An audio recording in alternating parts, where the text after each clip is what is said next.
Shalom, saudara-saudari, Bapak Ibu yang dikasihi oleh Tuhan. Kembali Fellowship Askri datang ke hadirat saudara-saudari sekalian semuanya. Ada pepatah mengatakan di dalam firman Tuhan, firman-Mu adalah pelita bagi kakiku, terang bagi jalanku. Saudara, bagaimana kalau kita itu hidup di dalam kegelapan? Maka dari itu, Askri dengan setia hari Senin sampai hari Sabtu jam 7 waktu Indonesia bagian Barat untuk hadir di tengah-tengah saudara. Dan pagi hari ini sebagai pembicara saudara yang spesial, dan siapa dan apa yang akan disampaikan oleh beliau, inilah waktu dan tepat, saya persilahkan. Shalom, shalom semuanya. Oke ya, suara saya oke Pak ya, kedengaran? Suara saya kedengaran Pak? Ya, silakan Pak. Oh, oke, baik. Saya tadi sempat kaget, pembicara yang sepi. Oh, ternyata belum selesai, spesial. Oke, terima kasih untuk waktunya Pak Gun, luar biasa ya, dalam kesibukan masih mengambil bagian di dalam pelayanan. Baik, luar biasa. Saudara, hari ini fellowship bersama ASKRI, Asosiasi Kristuber Indonesia, satu iman, satu tujuan, jangan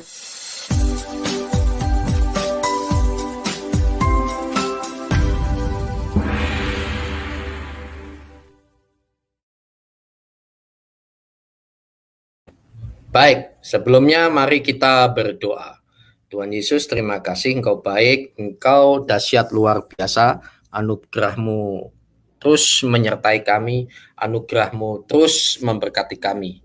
Minta pengurapan khusus-Mu Tuhan, apa yang akan hamba-Mu sampaikan, berbicaralah tanpa batas melalui hamba-Mu yang terbatas ini. Setiap kami yang menyaksikan, mendengar 8 channel, bahkan nanti ada yang menyusul, berkati channel-channel ini menjadi alat kepanjangan firman-Mu saja. Terima kasih di dalam nama Bapa, Putra, dan Roh Kudus. Haleluya. Amin. Saudara, ada satu hal yang sangat menyedihkan. Di agama apapun selalu ada jemaah, umat itu bercerai, saudara. Tapi saat ini saya menyoroti secara khusus yang Kristen. Bahkan Katolik. Katolik itu keras terhadap pernikahan. Artinya keras menolak yang namanya perceraian. Itu saya tahu hal tersebut. Bukan hanya Katolik juga, semuanya pasti menolak yang namanya perceraian. Itu sudah pasti. Ya, setuju ya saudara ya.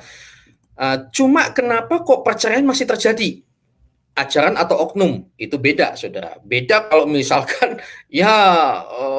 kalau memang sudah harus turun mesin ya ceraikan saja untuk mendapatkan yang lain, ya poligami dan seterusnya. Oh, beda sekali.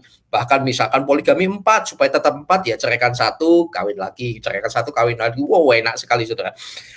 Saya tidak bahas ke sana, tetapi kok bisa terjadi seperti itu ya. Bahkan saya pernah ketemu dengan kepala pengadilan negeri di daerah kantong Kristen, notabene kantong Kristen, dan dia berkata begini, Pak Pendeta, saya ini seringkali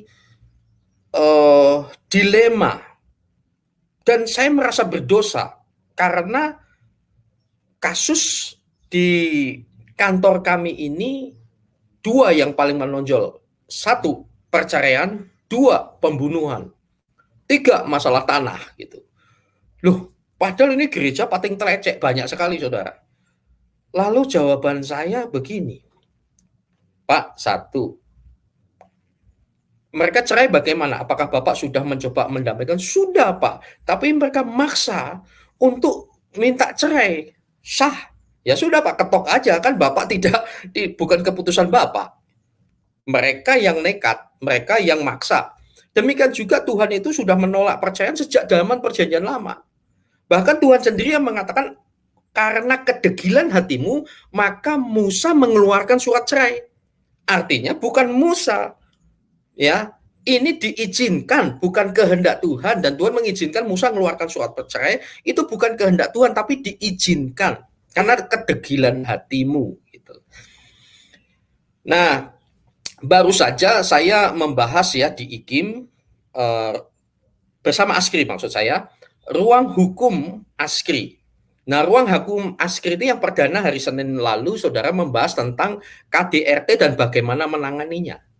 Lah tentu ini bicara tentang di Kristen di mana KDRT mana-mana ada, saudara, termasuk Kristen. Jadi yang lain nggak usah saling serang tuh. Sami mawon kalau mau melihat orangnya, gitu ya.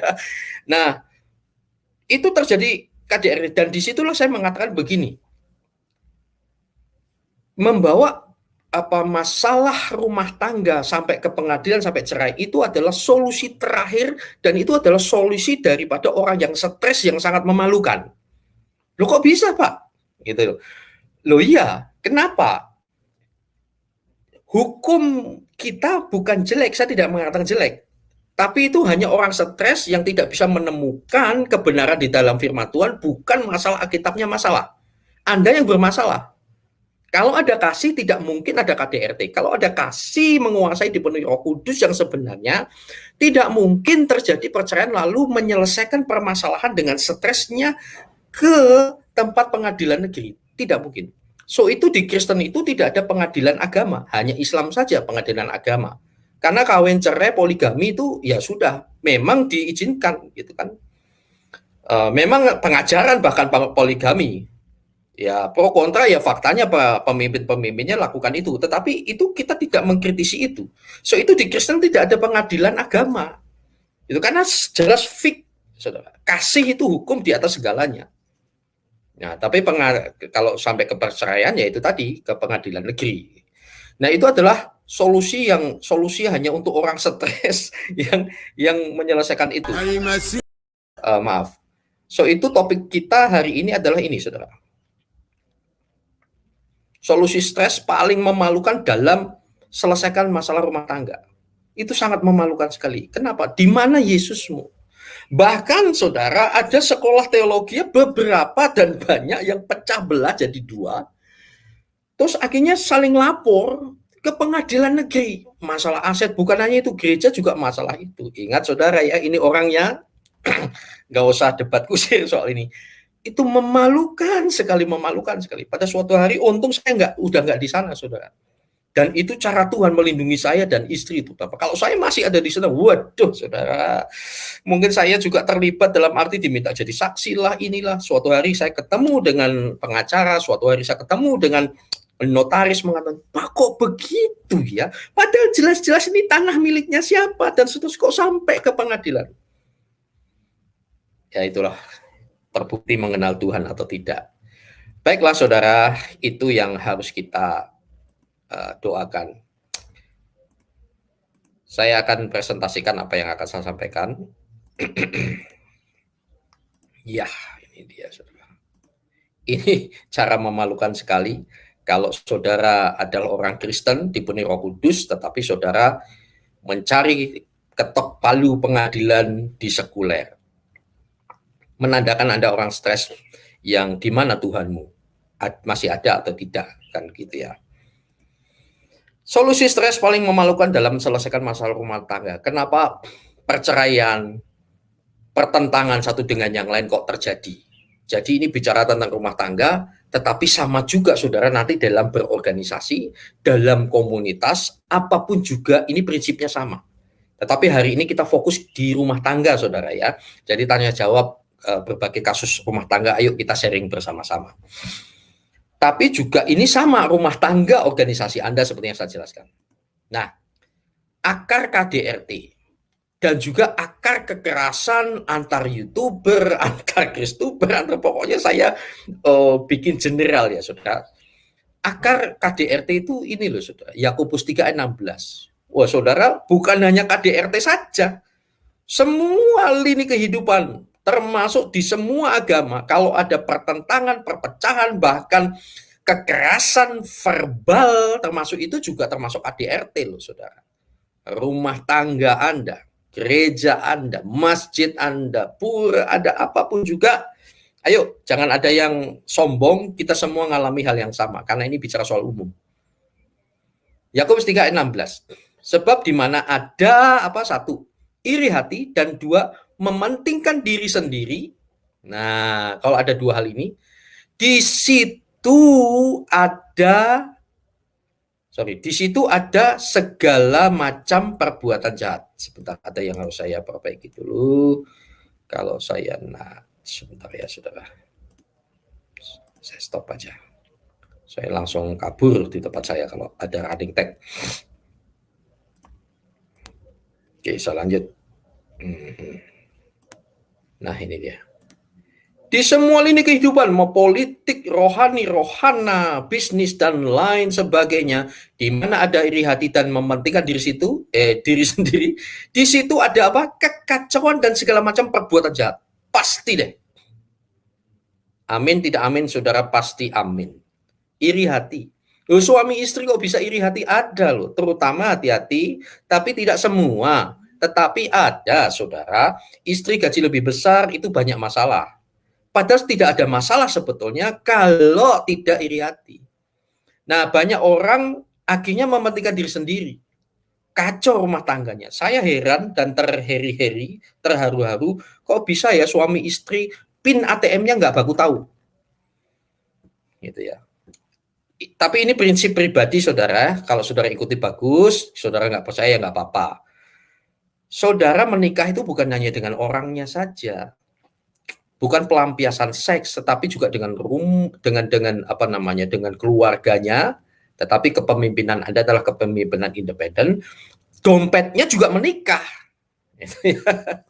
Saya suami istri saling ngirim ke orang tuanya, diem-diem, saya rasa itu mementingkan diri sendiri. Itu pasti kacau keluarga itu. Dan ada suami yang tidak percaya habis kepada istrinya pegang duit. Saya rasa yang harus bertobat adalah suaminya. Ya. Terus yang ketiga, fungsi yang tidak berfungsi. Para wanita saya undang ya ikut pemuritan Esther setiap Kamis jam 7 malam bersama istri saya. Itu penting sekali.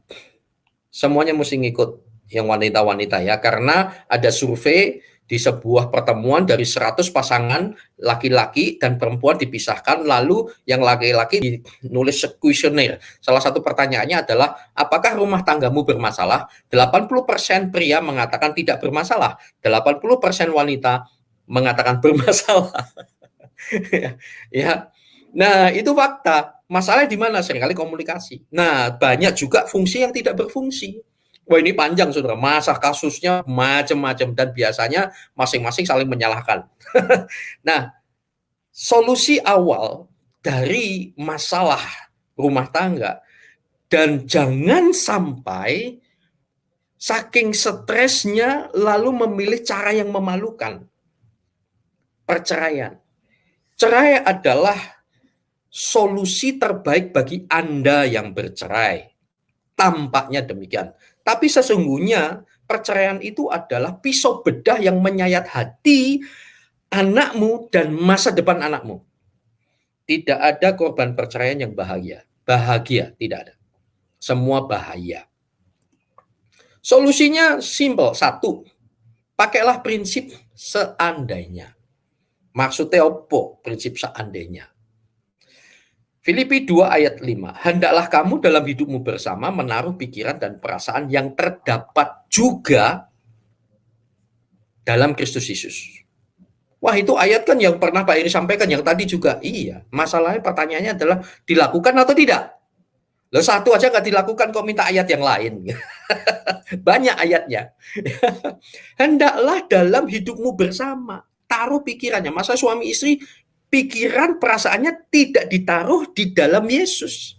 Pikiran masing-masing ditaruh kepada ego. Ego itu bahasa Yunaninya ego. Aku, keakuan. Makanya ego itu kan memantulkan suara sendiri. Aku, ya. Saya, ya. Saya terus. Gunawan, gun. Nah, itu egonya terbalik. Tetapi tetap diri sendiri kan gitu. Nah, kalau pikiran kita adalah pikiran Kristus, saudara, tidak mungkin ada KDRT, tidak mungkin stres berkepanjangan. Selalu ujung-ujungnya adalah kasih itu mengampuni yang bersalah kepadanya, tetap bersukacita, percaya Tuhan pasti turun tangan. gitu. Dan ada damai sejahtera. Prinsip seandainya masalahnya begini loh. Contohnya, pada sebuah pertentangan saya mengatakan, loh, apa kata Alkitab? Pertama kan begitu. Lalu kalau susah dengan ayat-ayat ya, begini, seandainya saya Yesus, ketika saya difitnah, itu respon Yesus tuh bagaimana ya? Paham saudara? Seandainya Yesus, ketika saya diperlakukan tidak adil, lalu saya difitnah, saya dihujat, saya di ini, responnya bagaimana ya? Nah, seandainya Yesus dia waduh berbuat kasar dan lain sebagainya, kira-kira bagaimana? Nah, banyak yang tidak berhasil menggunakan prinsip seandainya. Nah, ini nggak perlu hafal bagaimana. Ya, output dari orang Kristen itu, output dari Yesus itu kasih. 1 Korintus 13, 4-8. Ayat 4-8. Kasih itu ini baca ya, saudara, PR. Nah, seandainya Yesus itu buahnya bagaimana? Nah, maka saudara-saudara akan tenanglah. Ya, belajar. 2, rubah diri dulu. Loh, bagaimana? Saya bersama istri lebih dari 15 tahun di bidang konseling keluarga, saudara. Saya temukan, dan saya pernah mengatakan, biasanya kalau orang konseling, yang istri akan menjelekkan suaminya, suami akan menjelekkan istrinya. Ya bagus yang dua-duanya ketemu, tapi bagusnya dua-duanya didengar. Kita sebagai konselor itu bukan untuk membela, tetapi untuk membantu menyelesaikan. Biasanya bahkan terutama istri, saudara, yang penuh perasaan tadi ya, suatu hari ada istri nangis-nangis, mukanya bengkak, mengatakan begini, suami saya perokok, peminum, pemabuk, penjudi, dan seterusnya. Tiap malam ikut KKR, Pak. KKR, kebaktian kebangunan rohani. Tidak, di tetangga lu ada KKR. Tidak, itu kocok kartu remi. Wah, KKR terus. Nah, terus kenapa ibu bengkak? Iya, saya minta berhenti rokok dan seterusnya. Sudah berapa lama? Pertanyaan saya, sudah berapa lama demikian? Sejak pacaran dia udah begitu. Dalam hatiku, ya siapa suruh kawin dengan dia? So tahu brengsek kok terus gitu loh. Ya jadi makanya waktu pacaran pilih baik-baik, selektif baik-baik. Ya, bukan jual mahal, tetapi supaya mendapatkan yang terbaik untuk kemuliaan Tuhan. Nah, masalahnya banyak orang waktu pacaran hanya modal jatuh cinta, enggak pilih baik-baik, mumpung masih pacaran, putus, sambung, putus lagi itu enggak masalah. Nah, masalahnya nanti kalau udah menikah, sudah enggak bisa putus lagi. Gitu. Sudah harus mikir baik-baik. Gitu. Ya, kita ini bukan anjing, tetapi kita itu bagikan angsa. Angsa tahu ya, itu cuma satu pasangan. Nah, terus sejak dulu begitu, oke. Sudah berapa lama ibu mencoba menasihati suami? Marah-marah tiap hari, Pak. Udah belasan tahun, anak sudah SMP kayak gini. Lalu kenapa bengkak? Tadi malam saya datang ke tempat perjudiannya, dia lagi judi, minum cap tikus, rokok, dan seterusnya. Saya langsung bongkar meja-meja itu. Saya marah-marah, saya seret pulang. Terus ya saya ditempeleng. Dalam hatiku ya pantas lah. Bu, ibu ini bukan Tuhan Yesus yang membongkar bangkirkan tempat perjudian. Lalu saya berkata bersama istri, Tuhan akan merubah pasangan hidupmu melalui perubahan hidupmu. Loh, kok bisa Pak Pendeta? Tuhan akan merubah pasangan hidup saya, sementara dia yang harus berubah. Saya stres. Rubah cara ibu menyikapinya, rubah cara ibu berbicara. Sekarang tetap layani, fungsinya tetap berfungsi sebagai istri. Singkat cerita, dia praktekkan belum 2 minggu. Waktu itu masih SMS mengucapkan terima kasih. Ada istri yang ditinggal suaminya selingkuh, bahkan dahsyat, jahat, saudara. Suaminya datang ke rumahnya bawa selingkuhannya, tidur di kamar sebelahnya. Apa nggak sakit? 6 tahun, saudara, konseling. Bahkan saya pernah ngomong sama istri, karena ya maklum lah, istri saya jauh lebih sabar ya dari saya. Saya kan orangnya street. Biasanya kalau 1 tambah 1 ya 2. Ini langsung ujung-ujung kalau gini-gini saya kurang betah dengerin gitu. Langsung ini biasanya begini. Rumusnya udah ketemu. Tapi istri sih enggak. Saya malas saya. Ini konseling atau cuma kita mau dengar dinasihati kok bolak-balik ke sana. Tapi istri sabar. 6 tahun kemudian sampai saat ini udah kembali suaminya. Wah, luar biasa. Terus punya anak lagi. Wah, luar biasa ya, saudara. Karena apa? Prinsip tadi, Tuhan akan merubah pasangan hidupmu, rata-rata belum 2 minggu bisa berubah loh pasangannya. Wah, ini bukan jimat, saudara, bukan. Rubah cara menyikapinya, seringkali hanya soal itu. Ibu Jane namanya di Jakarta, teman lama saya udah mungkin 10 tahun nggak ketemu. Suaminya itu manajer bank yang sangat terkenal. Mobilnya saja 13, saudara, dia. Jadi kalau berangkat mobil merah, semuanya merah, sampai sepatunya merah. Duitnya merah-merah. Kalau yang biru, semuanya biru gitu. Tapi suaminya nggak bertobat. Wah, namanya duit paten telecek kayak gitu, saudara. Pulang jam 3, mabuk lah, dia pernah dipukul dan seterusnya. Dia berdoa konselor, ketemu konselor yang tepat. Dia doakan puasa sekian tahun. Sabar. Bertobat, saudara. Dan dilayani suaminya biar mabuk kayak apapun sudah nggak ngomel-ngomel lagi. Tapi dilayani, bukain sepatunya, bikinkan kopi, walaupun kadang-kadang ditumpahkan, dibuang di ini, tapi dia tetap layani. Bertobat, saudara. Tapi doanya beliau agak menyesal karena apa? Bertobat, suaminya jadi pendeta, dan ini dari gereja yang kayak di mana saya melayani, gereja ini tidak menggaji pendetanya. Jadi pelayanan tanpa gaji. Wah, dia ngomong, Tuhan cukup bertobat kok jadi pendeta di sini. Aduh, susah. Tapi dia jauh lebih bahagia daripada waktu lalu. Luar biasa, saudara ya. Dahsyat. Ya, kenal Robi Sugara, 14 tahun tinggalkan istrinya. Istrinya berdoa, saya ketemu langsung, ngobrol. Wah, bisa balik lagi. Tuhan akan merubah pasangan hidupmu melalui perubahan hidupmu. Dan yang ketiga, temukan mentor dan konselor yang tepat. Cari mentor, saya cari mentor loh, langsung tidak langsung. Saya ikuti YouTube-nya, saya ikuti perkembangan kesaksian-kesaksiannya, itu saya tiru. Dan masalahnya banyak orang tidak punya mentor, tidak punya konselor, tidak bisa dimentorin, dan tidak mau konseling, itu masalahnya. Ini yang mengerikan, banyak sekali, so jelas anak-anak di sekolah minggu aja saya bisa lihat kok. Saya lihat di gereja banyak sekali anak-anak itu pecicilan dan seterusnya. Wah sudah, ini salah didik. Dan banyak sekali anak-anak rusak, bukan hanya kalangan jemaat loh. Banyak anak-anak pelayan Tuhan itu pecicilan dan waduh nggak bisa diatur, korban pelayanan. Saya bahagia dengan anak-anak saya, bahkan istri saya berkata, waduh kalau anak seperti kita ini ya Pak, seandainya 10 pun saya mau handle pegang. Oh saya mau, saya juga mau, cuma nggak jadi-jadi. Udah cukup lah. Dan anugerah Tuhan loh saudara. Waduh. Nah, temukan mentor dan konselor. Ingat, kita ini muka saya ada kotor atau tidak seringkali nggak lihat. Perlu kaca. Kaca itu untuk menunjukkan solusinya begini. Banyak yang tidak bisa dimentorin dan tidak mau konselor. Tidak mau dikonselingi apalagi. Nah, ini memang masalah umum di Indonesia, saudara. Belum menjadi budaya konseling itu. Di luar negeri itu konseling mahal loh. Tetapi di Indonesia kalau masalah hukum, membayar mau loh. Saya ada seorang lawyer terkenal di Indonesia, itu ada orang di tempat saya, ada yang pernah magang di tempatnya dia. Untuk ngobrol konseling, konsultasi saja dengan lawyer terkenal ini, 1 jam, 1,5 juta. 1 atau setengah jam. Luar biasa nggak? Bayar, saudara. Untuk yang sekuler, waduh. Sementara konselor-konselor Indonesia, terutama di gereja-gereja hamba Tuhan itu free.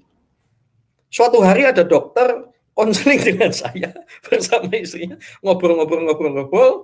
Selesai, oke, Tuhan berkati, saya doakan. Langsung dia gini, berapa Pak Iri? Berapa apa Pak? Saya malah jadi lucu buat saya. Ya maklum dia orang profesional, betul nggak? Saya bilang, oh tidak. Sampai dia usul, Pak, Bapak mesti pasang tarif. Waduh, kalau saya pasang tarif, langsung rusak nama saya. Memang beda, saudara. Di luar negeri konseling itu juga mahal.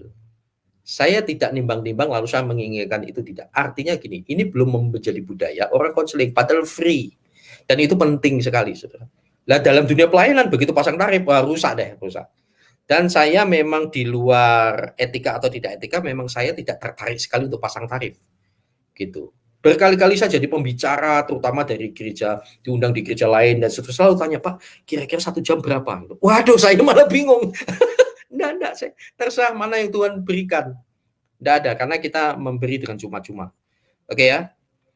Oke, belum menjadi budaya. Itu penting, karena malu, tertutup, dan seterusnya. Gitu ya. Memang harus cari mentor, konselor yang tepat. Tetapi jangan sekedar orang yang terkenal ya, gereja besar belum tentu loh saudara. Lihat dari keluarganya bagaimana. Karena itu syarat pelayanan saudara. bagaimana mau melayani jemaat yang besar kalau keluarga sendiri dia tidak dihormati, betul ya? Belum menjadi budaya, dan memang kurang SDM, sumber daya manusia, konselor, pastoral. Banyak sekali hamba Tuhan yang taunya peperangan rohani, ada apa-apa tengking, hajar terus gitu. Suatu hari setan protes sama Petrus di persimpangan surga. Dia babak belur nih setan. Loh, kenapa kamu babak belur? Wah, saya ini nggak salah kok, saya yang disalahkan. Kenapa? Itu di fellowship Askri itu ada yang sakit kolesterol tinggi mau mati, didoakan sama pendeta Askri, lalu ditengking-tengking saya yang digebukin, padahal dia nggak bisa jaga makanan. Gitu. Nah, banyak juga, ini hanya ilustrasi anekdot ya. Banyak yang taunya semua gitu, pokoknya firman percaya saja, tidak percaya saja, akhirnya nggak bisa membedakan antara ini masalah psikis atau masalah roh. Segala sesuatu rohnya.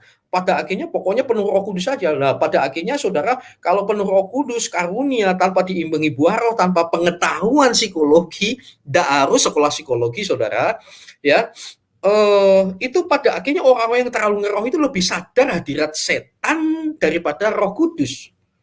Ada ada setannya, akhirnya hidupnya penuh kecemasan gitu. Nah, hati-hati. Memang kurang konselor, kurang SDM-nya. Tapi mari kita semua belajar mandiri, itu gampang sekarang. Dunia dan pengetahuan dan informasi itu hanya sejauh jempol, tergantung mau belajar atau tidak. Oke. 3, temukan mentor. Itu masalah di Indonesia ada 3 ya. Salah konsep konseling dari pihak konseli, yaitu orang yang bermasalah itu malah lebih memilih pada akhirnya tidak datang bertobat, bersimpuh di hadapan Tuhan, malah memalukan sekali, stres, pergi ke dunia sekuler, minta solusi dia, tapi solusinya apa? Cerai. Ya, itu memalukan sekali, saudara. Di mana Tuhanmu? Masalahnya bukan di Alkitab. Anda yang tidak mau mempercayai lebih lagi kepada Tuhan, Anda lebih kepada egoisnya, merasa paling benar. Itu masalahnya di situ. Salah konsep konseling dari pihak konseli. Pihak konseli itu pergi konseling bukan cari solusi tapi cari pembela. Ada orang kecewa dengan saya karena saya tidak mau mengikuti maunya dia dan saya tidak membenarkan kesalahannya dia. Paham, Bos, saudara ya?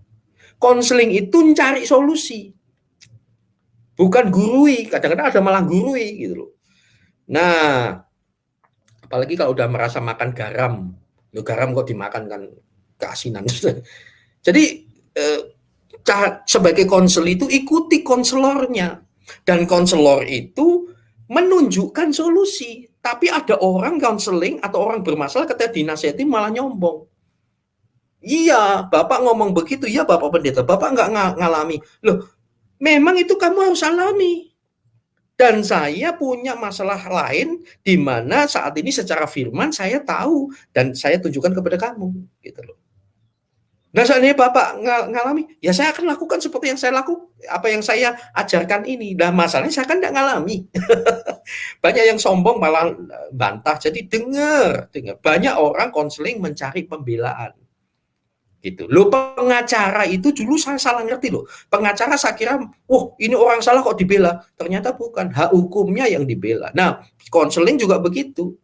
Bukan untuk membela saudara, tetapi untuk membantu saudara menemukan solusi yang terbaik, apalagi konseling pastoral, saudara. Ikuti. Ya, jadi saudara, Tuhan akan merubah pasangan hidupmu melalui perubahan hidupmu. Ini yang saya pegang, saudara, dari dulu. Simple. Orang dikasih ayat-ayat, sampai ayat yang menakutkan tidak akan berubah. Tapi berubah dulu cara berpikirmu dan lain-lain. Ada orang semakin, apalagi kita perlu belajar ya, pendeta jangan hanya taunya ya doa, stres, malah tambah stres. Ada orang semakin doa semakin stres. Nah, rupanya semakin doa yang dibayangkan adalah orang si Dracula itu. Lupa Filipi 4 ayat 8. Ya, saudara. So, itu sebagai penutup, saudara, firman Tuhan, jangan pilih cara yang memalukan. Cara memalukan itu kalau kita malah cari pertolongan duniawi. Bukan hanya rumah tangga loh. Sekolah teologi ya, itu ada pecah, ribut di pengadilan negeri. Pengadilan negerinya saya tidak salahkan. Tetapi sebagai anak-anak Tuhan, yang ada firman Tuhan di atas segalanya, memalukan sekali, saudara. Memalukan sekali. Dan saya biasanya undur dari perbantahan. Yang penting saya sudah sampaikan. Dan bijaklah orang yang menghindari perbantahan, tetapi orang bodoh mengumbar-ngumbar kebodohannya. Wah, resikonya banyak. Dibilang inilah, itulah, ya saya pilih itu. Daripada saya, Tuhan, mungkin orang ya mengatakan two thumb, 2 jempol. Tetapi Tuhan 2 jempolnya begini ya. Saya pilih Tuhan untuk tetap begini. Sekalipun orang begini, wah pengecut, wah gini-gini ya, biarin, itu kan kamu. Ya, kamu hanya belum paham saja. Kalau udah paham, malu sendiri. Biarlah Tuhan yang begini. Amin, saudara. Tuhan memberkati. Kita berdoa. Tuhan Yesus, terima kasih. Engkau baik, Engkau luar biasa. Minta kasih karuniamu menjamah apa yang sudah hamba-Mu sampaikan. Biarlah menjadi berkat seluas mungkin dan banyak orang mendapatkan solusi yang terbaik yang tidak memalukan, yaitu solusi firman Tuhan saja, di dalam nama Bapa, Putra, dan Roh Kudus. Amin.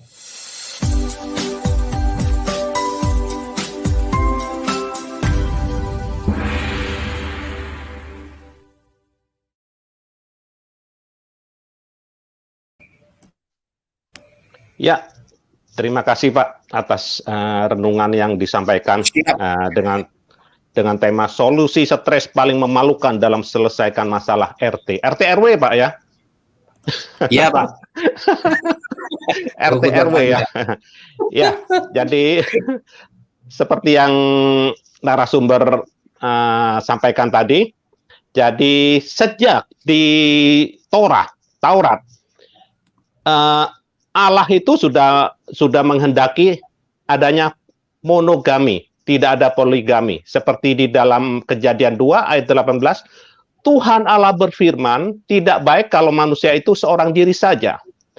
Aku akan menjadikan penolong baginya yang sepadan dengan dia. Pertama yang saya dapat dari ayat ini, 1, solusi perkawinan adalah dari Allah. Jadi inisiatif perkawinan dari Allah.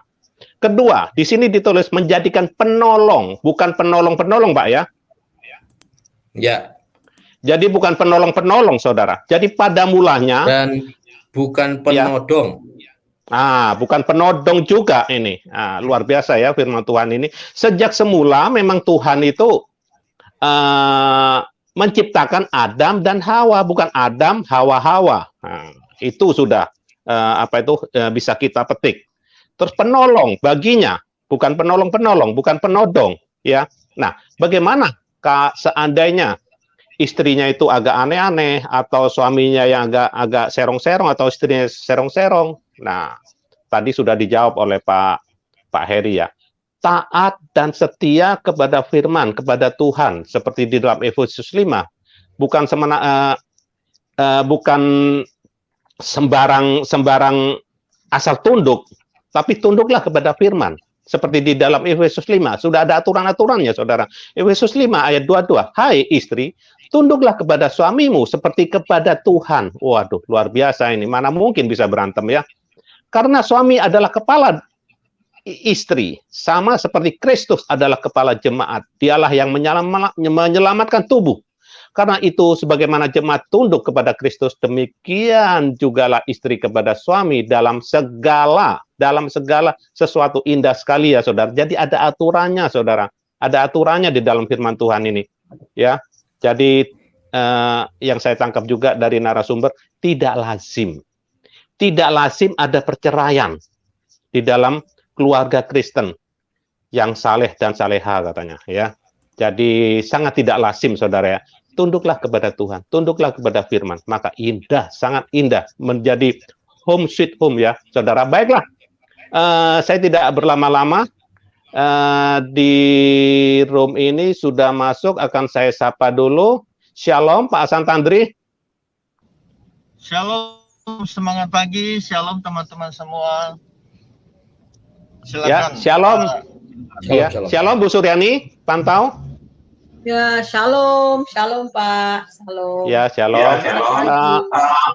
Ya, selamat pagi. Shalom Pak Wahyu Ilahi. Shalom, sehat selalu, selamat pagi. Amin, selamat pagi. Shalom Pak JH, mungkin ini dalam perjalanan ke Malang ya, dari Jember. Shalom Pak JH, luar biasa. Shalom, selamat pagi, host kita yang keren, jauh-jauh dari mancanegara. Shalom teman-teman, shalom Pak Heri. Saya masih dalam persiapan ini, Pak. Persiapan apa, mau sarapan, ya, beberapa berkas. Tapi saya lihat topik ini adalah topik yang sangat menarik dan terlalu menarik buat saya, karena ini topik yang jarang diangkat, padahal topik ini banyak sekali yang dilanggar. Nah, solusinya itu gimana, ini luar biasa. Terima kasih Pak, selamat pagi. Ya Tuhan serta ya selalu Pak JH dalam perjalanan. Ya, shalom Pak Christian Tangguh Channel. Shalom Pak, shalom. Ya, shalom. Ya, baik. Saya akan panggil dulu Pak Hasan Tandri untuk memberikan tanggapannya. Silakan Pak, waktu dan tempat. Ya, terima kasih. Terima kasih untuk kesempatan diberikan. Ya, saya on the way ya saat sekalian ya. Jadi topiknya sangat luar biasa sekali. Memang inilah problem utama yang dihadapi ya. Sebenarnya dihadapi oleh yang namanya manusia gitu loh ya. Ya, dua menjadi satu itu perkara tidak gampang gitu ya. Jadi perbedaan filosofi, perbedaan pegangan ini mempengaruhi juga ya. Jadi makanya di 2 Korintus ya, nggak salah 6:14 ya, harus menjadi pasangan yang seimbang. Intinya itu harus menjadi pasangan seimbang. Pasangan seimbang bukan berarti sama-sama ganteng, sama-sama cantik, bukan. Seimbang di dalam banyak hal, pemikiran gitu ya. Seimbang di dalam hal kerohanian ya, karena ya menghadapi persoalan-persoalan di dalam keluarga itu ya pasti ada lah. Kalau orang bilang nggak pernah konflik, ya saya rada nggak percaya tuh, meskipun ya ada itu ya. Justru kita bersyukur. Nah, dengan kita berpegang pada Tuhan Yesus ketika konflik, ya masing-masing kan kalau kita konflik kita mesti datang, kita mengadu kepada Tuhan. Ya, contoh misalnya, Tuhan, dia begini-begini kan dia salah Tuhan. Jadi gimana Tuhan? Saya harus ampuni dia. Kata Tuhan, iya. Dari sisi pria, dari sisi wanita sama. Tuhan dia nggak ngerti saya. Ya, membuat saya sakit hati. Apakah saya mesti ampuni dia? Kata Tuhan, iya. Jadi persoalan itu selesai ya. Nah, hanya saja kecenderungan ya, terutama yang di dalam kekristenan tidak berpatokan pada itu gitu loh. Jadi masa hubungan dekat sama Tuhan itu sebenarnya kuncinya tingkatkan. Jadi dengan kata lain kita harus semakin mengenal Tuhan kita ya. Dialah yang menjadi perangkat kita yang utama gitu loh ya. Di sisi lain dia juga sudah memberikan jaminan pada setiap kita ya. Artinya satu-satu ya, bukan 1, 2, 1, 3, 1, 4, satu-satu. Ya, sampai kapan? Sampai maut memisahkan. Nah, ya, jadi sebenarnya kehidupan kita ya, keluarga di dalam hidup kekristenan itu mestinya tuh bahagia, ya mestinya ya. Nah, tapi itulah tantangan-tantangan yang mesti kita hadapi. Sementara dari saya itu saja, Pak Gunawan. Terima kasih, Tuhan memberkati. Amin. Ya, baik. Terima kasih. Pak Hasan Tandri ini luar biasa juga ya. HP-nya taruh di setir. Jadi muter sana, muter sini juga mengikuti alur ya. Baik, terima kasih. Ya, mau ditanggapi oleh Pak Hari? Ya, halo. Lanjut Pak. Terima kasih Pak. Supaya yang lain kebagian. Baik. Silakan. Terima kasih Pak Hasan. Tunggu Pak. Sebentar. Tadi ada yang komen di live chat. Jadi begini. Dia mengatakan gini, apakah Pak Ikim ini stres? Cuma komennya udah hilang. Apakah Pak Ikim ini stres? Kok tiap hari isinya keluhan melulu? Nah ini dia, kacamatanya beda ya. Oh, orang diajar malah yang ngajar dibilang stres. Sementara saya tertawa tertiwi saat ini. Oke. Ya Tuhan memberkati Anda dan ikuti saja. Dan kalau ya. Berarti yang nanggap itu stres, Pak. Yang nanggap itu stres. Warna kacamata apa yang Anda pakai ya seperti itulah tampaknya seperti itu ya. Nah, kalau begitu Bapak jangan dengar pendeta stres, kan gampang. Tuhan memberkati Pak, silakan lanjut. Ya, terima kasih Pak Ya. Eri, luar biasa. Ya, baik, sebelum ke Ibu Suryani, saya sapa dulu Pak Endro Suryanto. Shalom Pak, dari Probolinggo ini, Jawa Timur. Shalom semuanya. Shalom. Ya, shalom. Ya, saya sapa Pak Leonardo. Shalom. Shalom Pak, selamat pagi. Ya, shalom, selamat pagi. Baik, saya persilakan Ibu Suryani tanggapannya. Ya, terima kasih Pak Heri. Pelajaran yang bagus banget ya. Jadi memang sangat memalukan sekali kalau rumah tangga kita harus diselesaikan di pengadilan. Dan sebenarnya ya kenapa terjadi bentrokan dalam rumah tangga itu ya, apa dasar kita. Seperti kita mau membangun rumah, yang pertama dibangun itu fondasinya. Jadi walaupun kelihatannya bagus, kalau tapi fondasinya nggak kuat, tetap aja roboh ketika mendapatkan badai. Sebab itu firman Tuhan jelas ya di dalam Mazmur 127, jikalau bukan Tuhan yang membangun rumah, sia-sialah usaha orang yang membangunnya. Jikalau bukan Tuhan yang mengawal kota, sia-sialah pengawal berjaga-jaga. Ada banyak orang mungkin dengan harta yang banyak, dengan uang yang banyak, bisa membangun rumah tangganya dengan baik. Tapi kandas juga.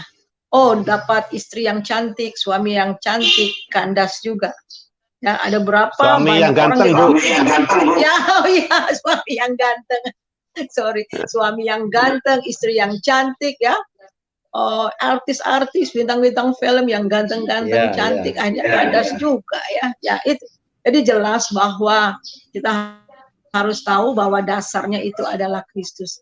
Jadi Kristus harus menjadi pusat. Jadi saya selalu tekankan bahwa untuk jemaat saya memang setiap hari seluruh keluarga harus ada doa sama-sama.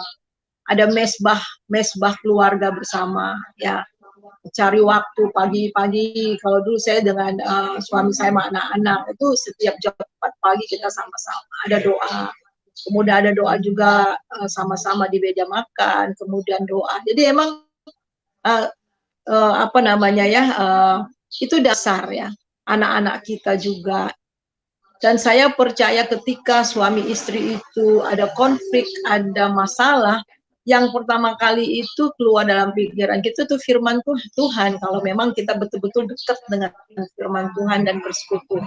Saya ingat saya ini orang yang paling keras ya. Saya anak paling tua ya. Saya anak paling tua. Papa saya itu berlayar ya bertahun-tahun. Jadi saya yang kendalikan adik-adik saya dan semuanya. Wah, saya keras banget. Papa saya suka bilang begini. Dulu saya punya pacar, saya putuskan. Putuskan kenapa saya putuskan? Jadi saya mau sekolah Alkitab. Kemudian dia bilang dia mau menikah. Setamat SMA saya bilang saya mau kuliah. Saya bilang saya mau dipanggil Tuhan untuk sekolah Alkitab. Enggak, dia bilang gini, pilih sekolah Alkitab, pilih Tuhan atau pilih saya. Saya bilang gini, detik ini, hari ini, saat ini juga kita putus. Putus. Jadi itu orang luar biasa. Mulai bagaimana caranya. Ya. Kemudian dia ini berusaha untuk deketin papa saya karena berlayar kan ketemu di Singapura sama papa saya. Papa saya bilang gini, saya kenal banget namanya anak saya itu Yani katanya. Kalau dia bilang A, tidak ada seorang yang bilang B. Kalau dia bilang B, nggak ada sebelah A. Itu saya keras. Jadi saudara bisa bayangkan, waktu saya masuk rumah tangga keras. Saya anak paling tua, suami saya itu adalah anak yang paling bungsu. Waduh ya, saya ambil keputusan sendiri. Saya beli sesuatu tanpa kompromi gitu ya. Saya pikir wajar-wajar aja gitu. Tiba-tiba ada lemari buku sudah datang. Dia bilang, apa ini? Katanya. Lemari buku. Loh kok nggak ngomong-ngomong? Oh kayak gini harus diomongin juga ya. Seperti itu. Hal yang kecil-kecil. Lah iya katanya. Sekarang saya kepala rumah tangga. Ya ini bukan independent, but depend upon me, okay? Katanya. Not independent woman anymore. Waduh, jadi saudara bisa bayangkan itu ya, saya itu independen ya. Ya. Jadi apa-apa ya saya ngatur adik saya apa gitu ya. Jadi tapi puji Tuhan karena saya di dalam Tuhan ya, karena kita di dalam Tuhan ya, akhirnya ya langgeng ya. Masalah bukan berarti nggak ada masalah. Jadi kalau saya pikir ya kita harus komunikasi. Ya kekurangan anggur, nah itu kekurangan, kurang komunikasi, kurang doa juga, kurang berserah dan banyak lah. Jadi kita memang harus komunikasikan dengan Tuhan dan memang istri harus tunduk ya. Mau gaji kita besar kah, mau kita dikenal di luar kah atau di apakah, tetap suami itu adalah kepala, suami itu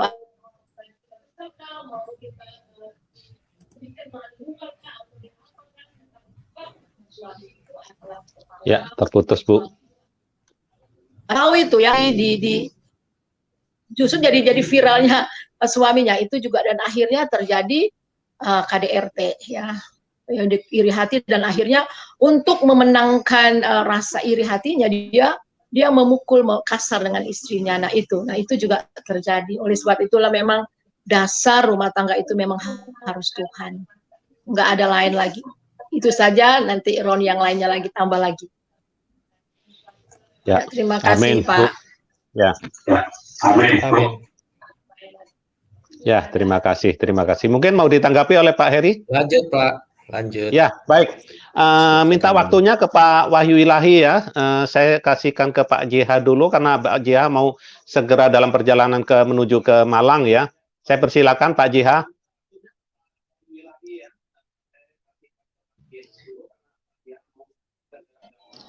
Ya, shalom, selamat pagi. Terima kasih Pak Host yang luar biasa. Mohon izin Pak Wahyu ya, mohon maaf. Bantu doa juga hari ini saya ada hati-hati di jalan. Oke Pak, dalam tugas organisasi dengan beberapa teman, ada 4 kawan yang harus berangkat. Ya, puji Tuhan, shalom, selamat pagi teman-teman yang lain, Bu Suryani, Pak Endro, dan Pak Leonardus, Pak Hasan. Ya, Pak Heri, mungkin saya hanya ingin sharing beberapa teman saya itu ya, mereka yang lulusan MTH berkaitan dengan topik ini, perceraian ya. Perceraian di dalam kekristenan itu kan memang tidak diperbolehkan apapun dalilnya, sesuai dengan Tuhan Yesus sendiri. Di Matius 19 kan murid-murid itu, orang-orang Farisi bertanya, boleh enggak orang bercerai dengan alasan apapun? Sebenarnya pertanyaan itu kan sudah mewakili seluruh dalil pertanyaan dari pertama dunia dijadikan sampai kiamat nanti ya. Tetapi pada kenyataannya dalam kehidupan sehari-hari, terutama juga saya ini menemukan beberapa kawan, judul tesis mereka itu judulnya adalah teologi etis. Nah, salah satunya teologi etis ini dipakai untuk melegalkan pernikahan yang kawin cerai begitu Pak. Dalilnya adalah jadi kita ini gereja harus punya pelayanan etis yang artinya punya etika, punya solusi daripada mereka kawin di luar ya. Lebih baik kita nikahkan dengan dalil teologi etis dan ini marak terjadi ya. Nah, kalau sudah kondisi seperti ini Pak Heri ya, saya juga perlu pencerahan dari Pak Heri juga. Gimana ini sehingga seolah-olah kawin cerai karena para pemimpinnya ini memiliki solusi yaitu teologi etis. Jadi seolah-olah pernikahan mereka itu aman dan nyaman. Nah, gimana menurut pandangan Pak Heri ini harus bagaimana kita menghadapi para teolog-teolog etis ini Pak? Terima kasih Pak, Tuhan memberkati. Iya, jadi teologi kita dan dasar iman kita itu bukan etika situasi. Teologi etis itu kan karena berdasarkan teologi situasi, Pak. Kalau beda ya, teologi situasi dan teologi kontekstual itu beda sekali, ya. Tetapi saya sih simpel saja gitu. Bukan karena kalau pakai situasi maka saya begini. Yang penting kan tujuannya baik. saya mencuri, maling, korupsi, terus menjelekkan orang lain supaya donasi ke saya, itu baik atau tidak? Ya, tujuan saya untuk membangun yayasan, untuk nopang yayasan saya, begitu ya. Oh baik tujuannya, tapi caranya nggak benar. Jadi standar kita bukan etika situasi, tapi benar atau tidak, kan begitu Pak?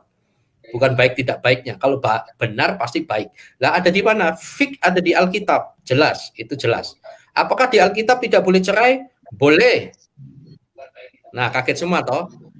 Tapi jangan lupa ada tapinya. Kan gitu. Dari etika situasi boleh nggak? Boleh kalau udah membahayakan nyawa dan lain sebagainya, solusi terakhir ini harus dipisahkan. Gitu. Kalau tidak mati sedemikian rupa. Ya, kalau ini tapi ingat barang siapa yang kawin dengan orang yang diceraikan maka dia berzinah, maka kalau engkau harus memisahkan diri karena etika situasinya memang membahayakan, tapi Anda pisah bukan untuk kawin lagi, beda. Tetap firman Tuhan mengatakan tidak dibenarkan itu cerai hidup. Tapi kalau toh engkau terpaksa harus cerai, maka engkau tidak bisa kawin lagi selama pasanganmu masih hidup. Nah ini debatable Pak, debatable. Ya, termasuk ya orang hamil di luar nikah MBA, married by accident gitu. Biasanya etika situasi di Indonesia maka wajib harus dikawinkan. Saya mengatakan enggak. Kalau dasarnya kita jangan. Gitu. Bukan. Ya ini memang debatable, tapi silakan. Tetapi buat saya nggak melanggar firman. Karena kebodohan saya nggak ada yang terpaksa loh. Hamil karena terpaksa. Lo terpaksa kok bisa hubungan seks. Oh, begitu udah hamil mengatakan terpaksa, kan nggak bisa begitu. Tidak wajib dikawinkan. Kalau dasarnya bukan karena biasanya kan seperti kayak kejadian siapa ya, Absalom atau apa, setelah memperkosa akhirnya timbul kebencian, justru malah padahal yang melakukan. Nah kalau dipaksakan kawin rusak, daripada cerai ya tidak usah kawin sekalian. Itu memang tidak bisa sulit diterima, tetapi bagaimana tanggung jawab ya bicarakan bareng-bareng. Nah, dengan situasi yang benar. Jadi seperti itu, Pak. Jawaban saya adalah dasar kita bukan etika situasi, tetapi kebenaran firman Tuhan udah fix, udah jelas kok, nggak usah dipelintir-pelintir. Terima kasih, Pak. Iya, Pak. Terima kasih, Pak. Berarti kalau kita menemukan ada beberapa para teolog-teolog etis, kita cuma satu kata, Pak ya. Prihatin, prihatin. Ya, itu Pak ya. Tapi yang penting kita tetap pada prinsip firman Allah A sampai Z dari zaman Kejadian 1 ayat 1 sampai Wahyu. Firman Allah itu tidak bisa diturunkan, tidak bisa diubah, tidak bisa di standarnya nggak boleh turun Pak ya, hanya karena etis, situasional, terusnya ya Pak ya. Baik, terima kasih Pak. Artinya baik Pak, terima kasih. Yang saya termasuk gini Pak, ada yang baik. Ya silakan Pak. Oke Pak. Lanjut Pak, lanjut. Ada juga yang ribut-ribut terus, akhirnya saya mau tinggalkan istri saya, bilang boleh Pak tinggalkan dengan kesepakatan, karena firman sudah ada, Bu Suryani barangkali bisa bantu saya ya. Bisa boleh berpisah untuk sementara waktu supaya kamu dapat berdoa, bukan supaya pisah. Ada firman boleh pisah, tapi itu supaya kamu dapat berdoa. Balik lagi saling mengerti seperti itu. Nah ini ada pertanyaan Kristus nih, bagus ini. Sri Kandi Kristus ya. Waduh, yang cerai tidak boleh nikah lagi. BTP gimana tuh? Udah punya anak. Loh standar kita kan bukan BTP. Jadi itu bukan standar kita. Masalahnya banyak orang. Nah so itu kan orang ya kalau mu'alaf, orang terkenal gitu ya. Wow digembar-gemborkan. Itu bukan standar kebenaran gitu. Kita fokus firman. Ya, dia punya prinsip ini. Dia kan bukan pendeta. Ya. Dia orang pinter, iya orang pinter gitu. Tetapi itu bukan standar kebenaran firman Kristus yang pasti seperti itu. Jadi standar kita jangan orang terkenal. Gitu ya. Tuhan berkati. Silakan Pak, lanjut Pak. Ya, sudah menerima Pak JH.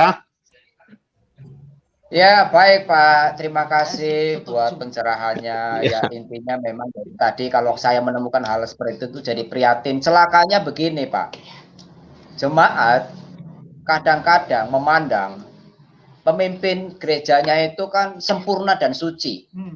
Pengajarannya sesat atau tidak, salah atau tidak, mereka pikir ya pendetaku pasti suci dan benar. Tapi jemaat ini kalau diajar seperti itu, ya udahlah, kamu kan saya nikahkan karena berdasarkan teologi saya etis, nggak apa-apa dan seterusnya. Itu kan menjerumuskan jemaat, Pak ya. Tapi ya sekali lagi lah, itu pilihan ya buat saya setelah saya dapat pencerahan dari Pak Heri. Jadi satu kata Pak, prihatin sakno jemaat. Terima kasih. Saya kembali ke Pak Host yang luar biasa buat waktunya. Terima kasih Pak Wahyu. Saya sudah didahulukan. Tuhan berkati Pak. Siap. Ya, di jalan hati-hati Pak. Jangan upload ya Pak ya. Hati-hati. Nasihat yang harus saya pegang. Terima kasih Pak Wahyu untuk nasihat. Ya, baik Pak John ya. Ingat Pak, jadi ketika ikrar pernikahan kudus itu ya, susah senang, sakit sakit maupun sehat, dalam keadaan apa ya, kita tetap setia Pak ya. Jadi hanya maut lah yang memisahkan Pak. Kembali ke kebenaran firman Tuhan Pak. Jadi bukan sehidup, ya.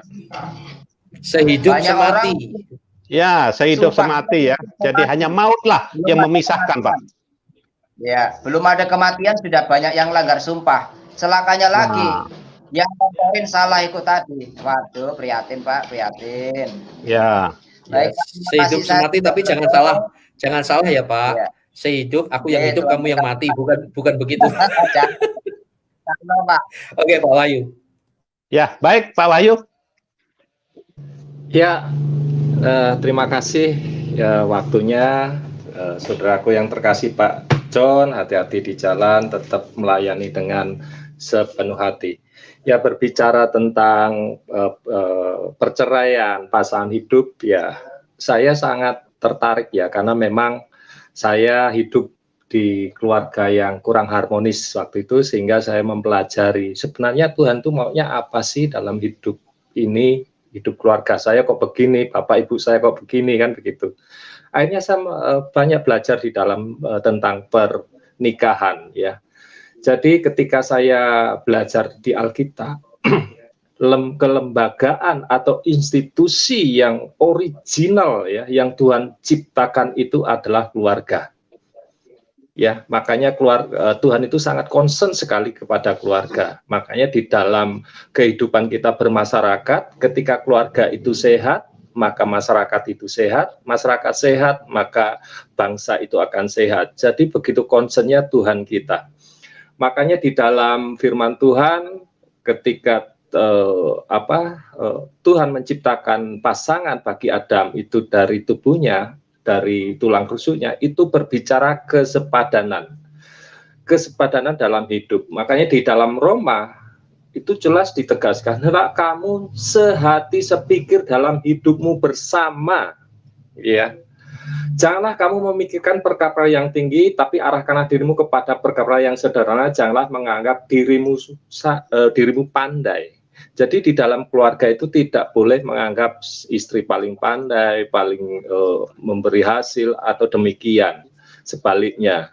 Kemudian di dalam Korintus juga jelas, sebab bagaimana engkau mengetahui, hai istri, apa engkau tidak akan menyelamatkan suamimu? Ini jelas seperti perjanjian nikah, bahwa pasangan hidup istri itu adalah penolong, akan diberikan seorang penolong kepada kita ya, pada suami. Apakah engkau tidak akan menyelamatkan suami, atau bagaimana engkau mengetahui, hai suami, apakah engkau tidak akan menyelamatkan istrimu? Artinya pasangan sepadan itu ada careless ya, ada kepedulian, saling ingin menjaga, menyelamatkan. Ya, kenapa terjadi cerai? Musa menolak ya, karena memang mengerti, karena kedegilan mereka, akhirnya Musa memberikan surat cerai.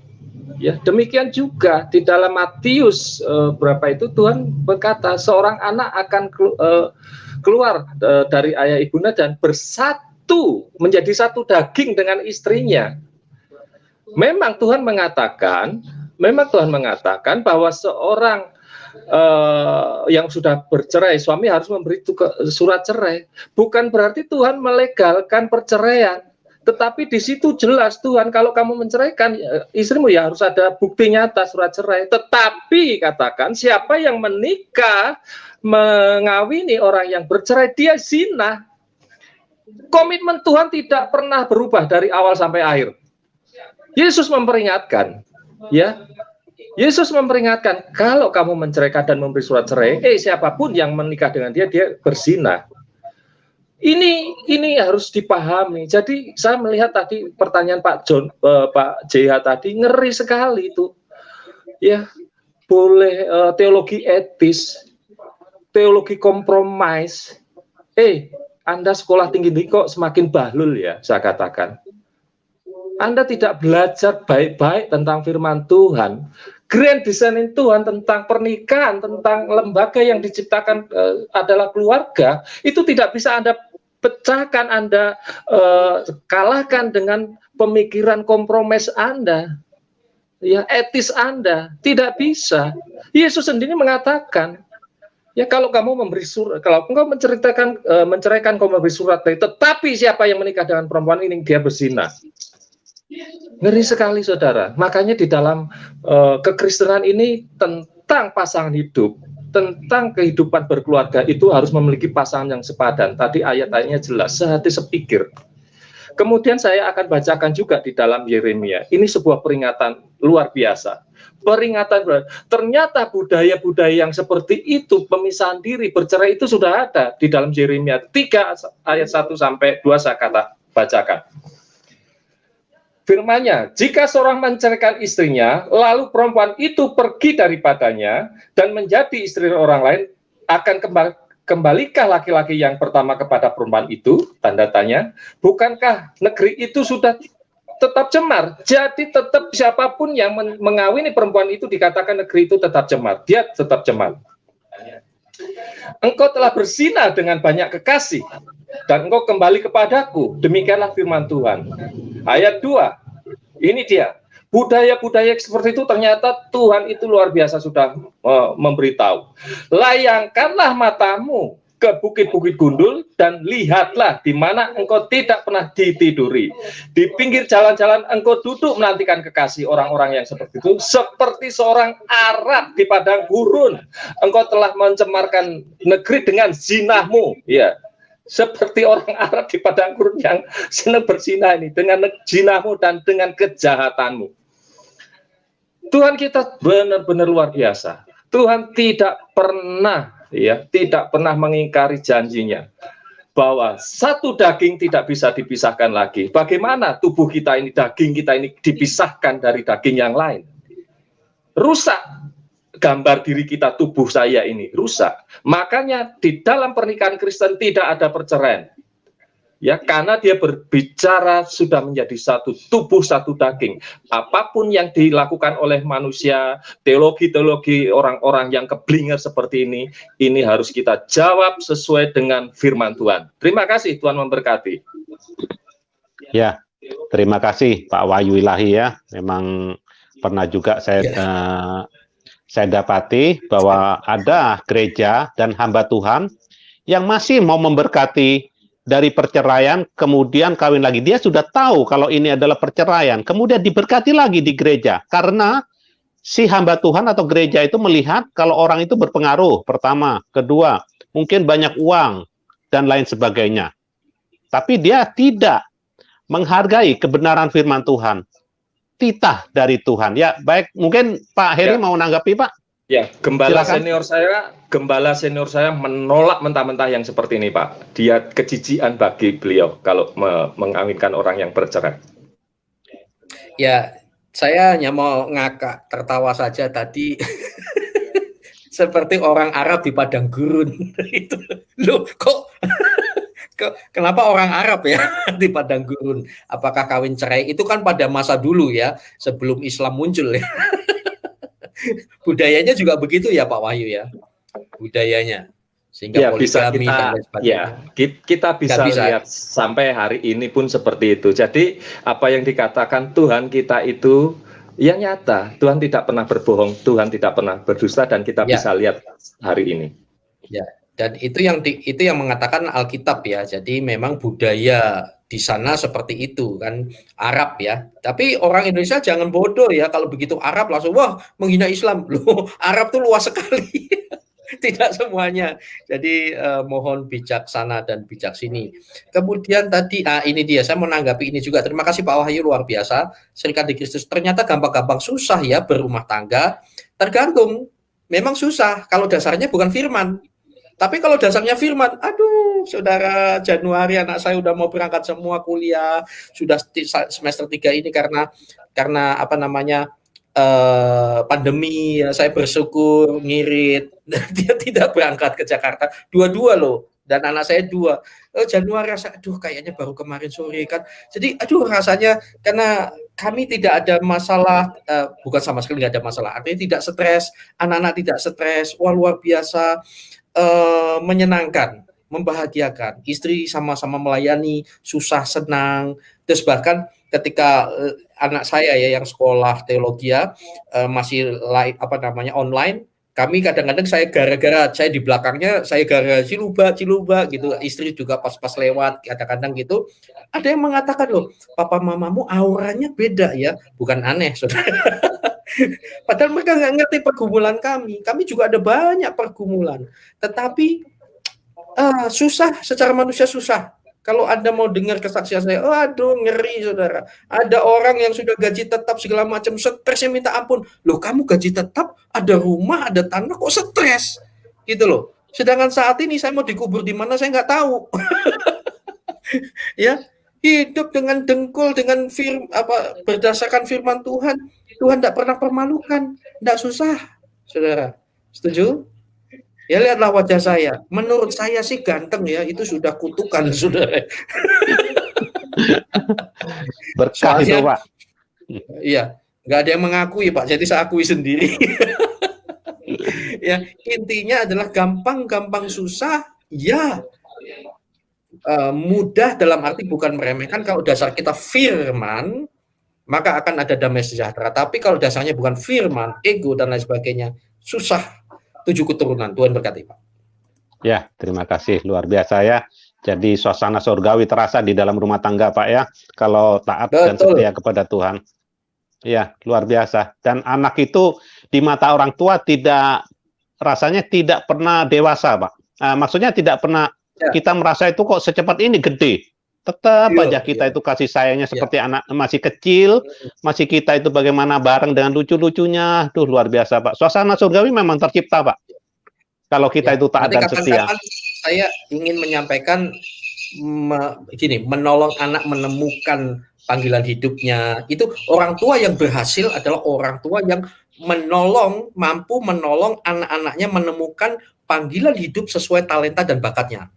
Itu keberhasilan, gitu. Saya tidak maksa, tidak pernah nyuruh anak saya jadi pendeta. Tapi yang satu milih ingin mengikuti jejak bapaknya. Waduh, bahagia sekali. Finding your potential, Pak, itu. Siap. Itu tugas kita. Bukan melanjutkan cita-cita kita melalui anak. Itu nanti pembahasan nanti kapan-kapan saya membahas itu. Terus termasuk mendidik anak stres tanpa stres. Tuhan berkati, Pak. Lanjut, silakan. Ya, jadi suami-suami, bapak-bapak, bagaimana menghadirkan gambar ilahi di dalam rumah tangga, ya saudara ya. Harus menghadirkan gambar Bapa di surgawi.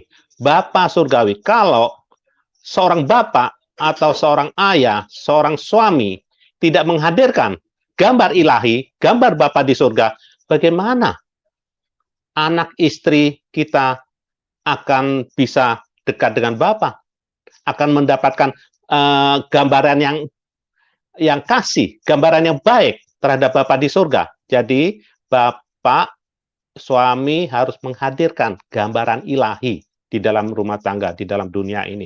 Ya, terima kasih. Sebelum ke Pak Leonardo, selanjut dulu Pak Endro Suryanto. Mari Pak, silakan Pak. Shalom semuanya. Shalom. Wah, luar biasa. Ini suara rakyat jelata ya. Jadi yang dengan kesederhanaan dalam kehidupan dan apa adanya. Latar belakang saya sendiri juga tidak sama seperti yang ada di room StreamYard ini. Jadi ilmunya pas-pasan. Namun demikian bukan berarti saya juga tidak mau kalah. Saya tidak mau kalah juga. Di dalam kehidupan saya sehari-hari untuk tetap ya menjalankan firman Tuhan. Namun memang jangan-jangan seorang kepala rumah tangga justru menjadi masalah di dalam kehidupan rumah tangganya karena hukum yang diterapkan di dalam kekristenan memang ketat. Dan itu bisa dilihat di dalam cerminan kehidupan sehari-hari di dalam membina rumah tangganya. Kalau mereka taat kepada Tuhan, tentu jika menghadapi suatu permasalahan, pasti larinya harus rujukannya adalah Alkitab. Jadi tidak sampai mereka di dalam kegalauannya justru tidak boleh menikah, namun punya simpanan. Nah, ini yang lebih parah. Jadi tadi sudah disampaikan dengan ayat-ayatnya yang juga sudah lengkap, di mana di dalam kehidupan sehari-hari, di dalam membina rumah tangga, memang benar, mbaknya harus seimbang. Di dalam kehidupan berumah tangga yang tidak seimbang memang lebih mudah muncul suatu permasalahan walaupun yang tadinya kecil karena tidak seimbang menjadi besar, bukan malah dipadamkan. Dan itu tidak bisa dipungkiri, pasti ada yang mengalami hal demikian. Karena apa? Kalau sudah berbeda keimanannya, Tuhannya saja berbeda. Dan tentunya mereka menyangkal Yesus. Dari situ untuk itu paling tidak yang sudah punya anak-anak besar, kita tetap harus mengawasi anak-anak kita dan rajin-rajin untuk membina mereka. Yang dimaksud mereka adalah anak-anak, untuk tetap mereka bersekutu dalam Tuhan dan rajin dalam artian adalah orang tua di sini mengawasinya, jangan sampai atau jangan sekali-sekali terus terang berpacaran kepada mereka yang tidak seiman. Dari situ adalah awal dari suatu permasalahan di belakang hari. Dan ini memang sampai sekarang saya sendiri cukup ketat untuk mengawasi anak saya, terutama yang perempuan. Jadi istilahnya begini, lebih baik engkau menjadi perawan tua daripada kamu menjadi janda muda. Itu ya kan gitu. Jadi itu yang dalam benak saya, dan bersyukur anak-anak kami dua yang laki-laki itu sudah berkeluarga dan mereka mendapatkan istri yang waktu itu, ini cerita ya, nggak apa-apa ya. Ya, silakan. Waktu itu pada saat saya meminang, nggak taunya dalam keluarganya itu agamanya non Kristen. Yang pertama kan gitu, wah non Kristen ya gitu. Tapi puji syukur ya ketemunya mereka di gereja dan dia sudah dibaptis, jadi lancar-lancar saja. Nah, ini. Terus begitu anak saya yang laki satunya lagi juga begitu menikah ya kan. Bukan menikah, saya minta juga saya pinang kan gitu, meminang. Nah taunya juga sama, loh kok dia juga non Kristen orang tuanya. Tapi puji Tuhan mereka sudah masuk di dalam kerajaan ya kan, di dalam Kristus ya, di dalam satu ikatan, bahasanya dia sudah percaya pada Yesus. Nah, dari kedua ini ya kan, kedua peristiwa ini, maka jangan sampai kecolongan gitu. Colongan bahasanya tidak tahu asal usul bagaimana keyakinan calon menantu. Nah, makanya dari itu kedua anak saya yang perempuan ini jangan sekali-sekali pacaran, ya kan, pacaran. Karena apa? Kita masalah keyakinan tidak ada toleransi.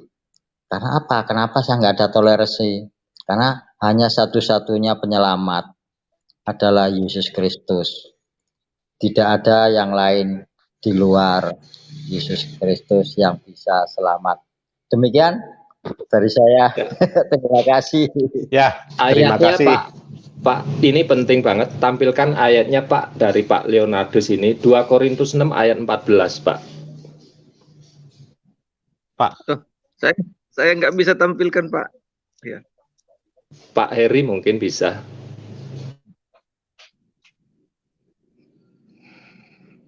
Dua Korintus 6 ayat 14. Ini untuk mendasari apa yang disampaikan Pak Leonardus tadi. Pak Endro, Pak, tadi, Pak. Endro ya, Pak Endro, sorry, maaf. Ya. Janganlah kamu merupakan pasangan yang tidak seimbang dengan orang-orang yang tak percaya. Sebab persamaan apakah terdapat antar kebenaran dan kedurhakaan? Atau bagaimanakah terang dapat bersatu dengan gelap? Ya, memang nggak bisa bersatu, Pak, ya. Antara kebenaran dengan kedurhakaan, antara terang dengan gelap. Ya, terima kasih, Pak Ya, Wahyulahi, luar biasa.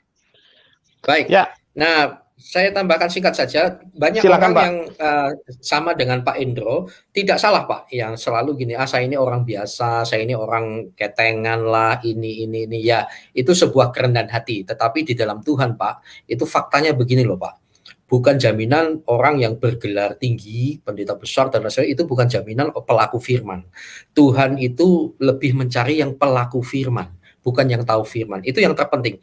Ada jemaat Pak, hanya tukang ojek online, pas-pasan makan bakso di pinggir jalan, itu udah membahagiakan sekali mereka. Mereka nggak banyak tahu ayat-ayat Alkitab, hanya fokus ibadah, dengar firman, setelah itu juga menghafal pun susah, tetapi mereka hidupnya itu penuh dengan nilai firman Tuhan. Itu yang ciamik Pak, itu yang dikenan Tuhan. Tetapi ada orang yang tahu firman segala macam, tapi istrinya konflik terus, penuh dengki terus, nggak bisa terima terus, pandangan orang nggak bisa dihargai terus yang menciptakan perpecahan. Waduh, ini nabi palsu Pak. Jadi maju terus Pak itu, Tuhan memberkati. Jadi sekarang Tuhan mencari pelaku firman, tetapi jangan juga, ini yang lain ya, jangan merasa sudah pelaku firman.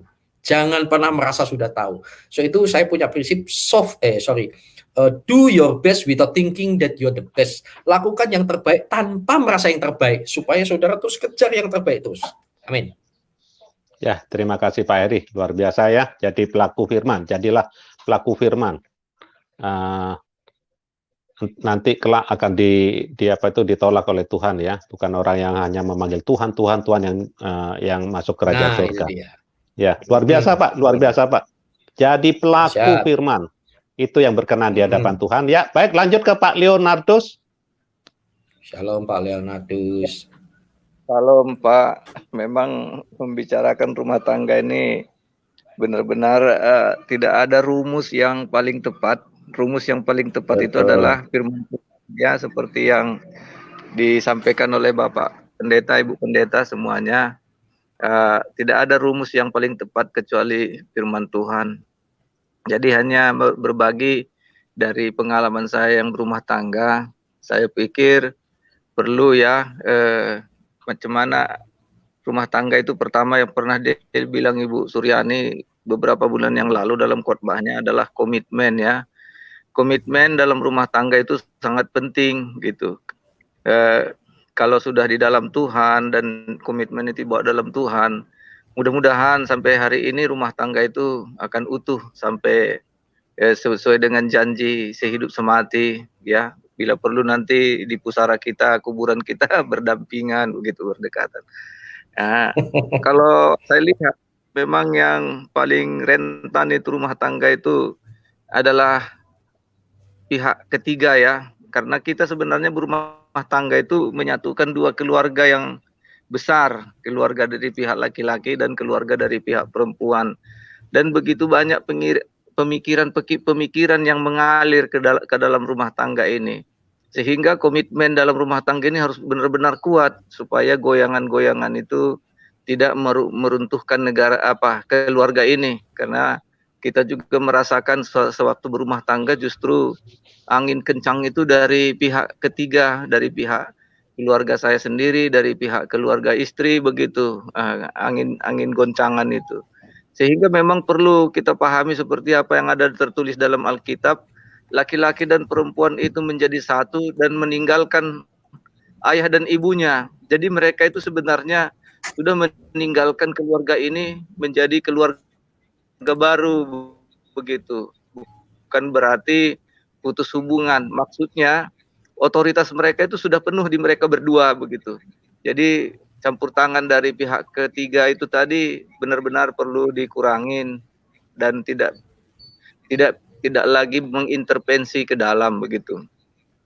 Kedua, 6 bulan yang membuat kesulitan dalam rumah tangga ini biasanya ego kita masih terbawa, ego pribadi, ego istri, ego suami. Kadang-kadang istri ini merasa benar karena dia menolong orang, tapi tanpa konfirmasi ke suami ternyata dia sebenarnya dijebak. Itu pernah juga pengalaman dalam rumah tangga saya seperti itu.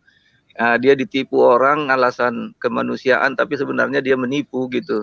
Itu pertama yang pernah saya alami dalam rumah tangga. Sehingga istri saya selalu saya nasihati, kalau ada yang urgen-urgen seperti itu harus dikasih tahu. Kemudian kalau sudah sempat terlaksana, biar kita bisa mudah menyelesaikannya, gitu.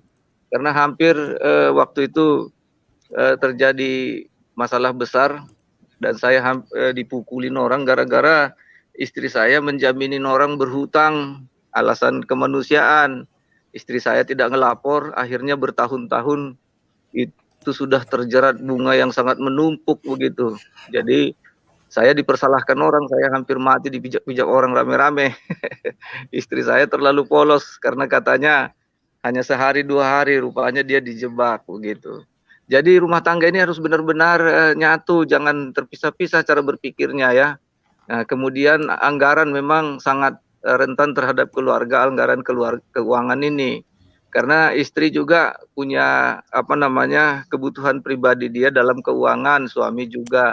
Sehingga bagaimana membagi tiga anggaran ini, anggaran rumah tangga, anggaran istri, anggaran suami secara proporsional, gitu ya. Saya pikir itulah pendapat saya soal berumah tangga. Pertama yang menjadi ingatan kita, saya pernah dengar khotbahnya Ibu Suryani, itu komitmen, itu yang paling utama. Komitmen bahwa kita ingin meneruskan generasi kita ya, meneruskan kehidupan ini. Kehidupan ini estafet. Ada hak-hak anak kita yang harus kita bayar, kita penuhin, gitu. Perceraian itu itu merupakan melukai, menghilangkan hak anak kita, karena anak kita tidak pernah menginginkan perceraian.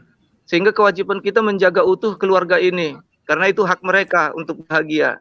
Saya merasakan saya sampai hari ini susah bahagia, karena begitu sakitnya saya rasakan waktu ibu saya bercerai, diceraikan oleh bapak saya, begitu mudahnya. Saya sampai hari ini, ya karena Tuhanlah yang menyembuhkan luka-luka batin saya. Seharusnya saya berhak bahagia dari kebahagiaan mereka berdua, begitu. Jadi kebahagiaan kita berdua suami istri adalah kebahagiaan anak kita. Itu harus kita sadari.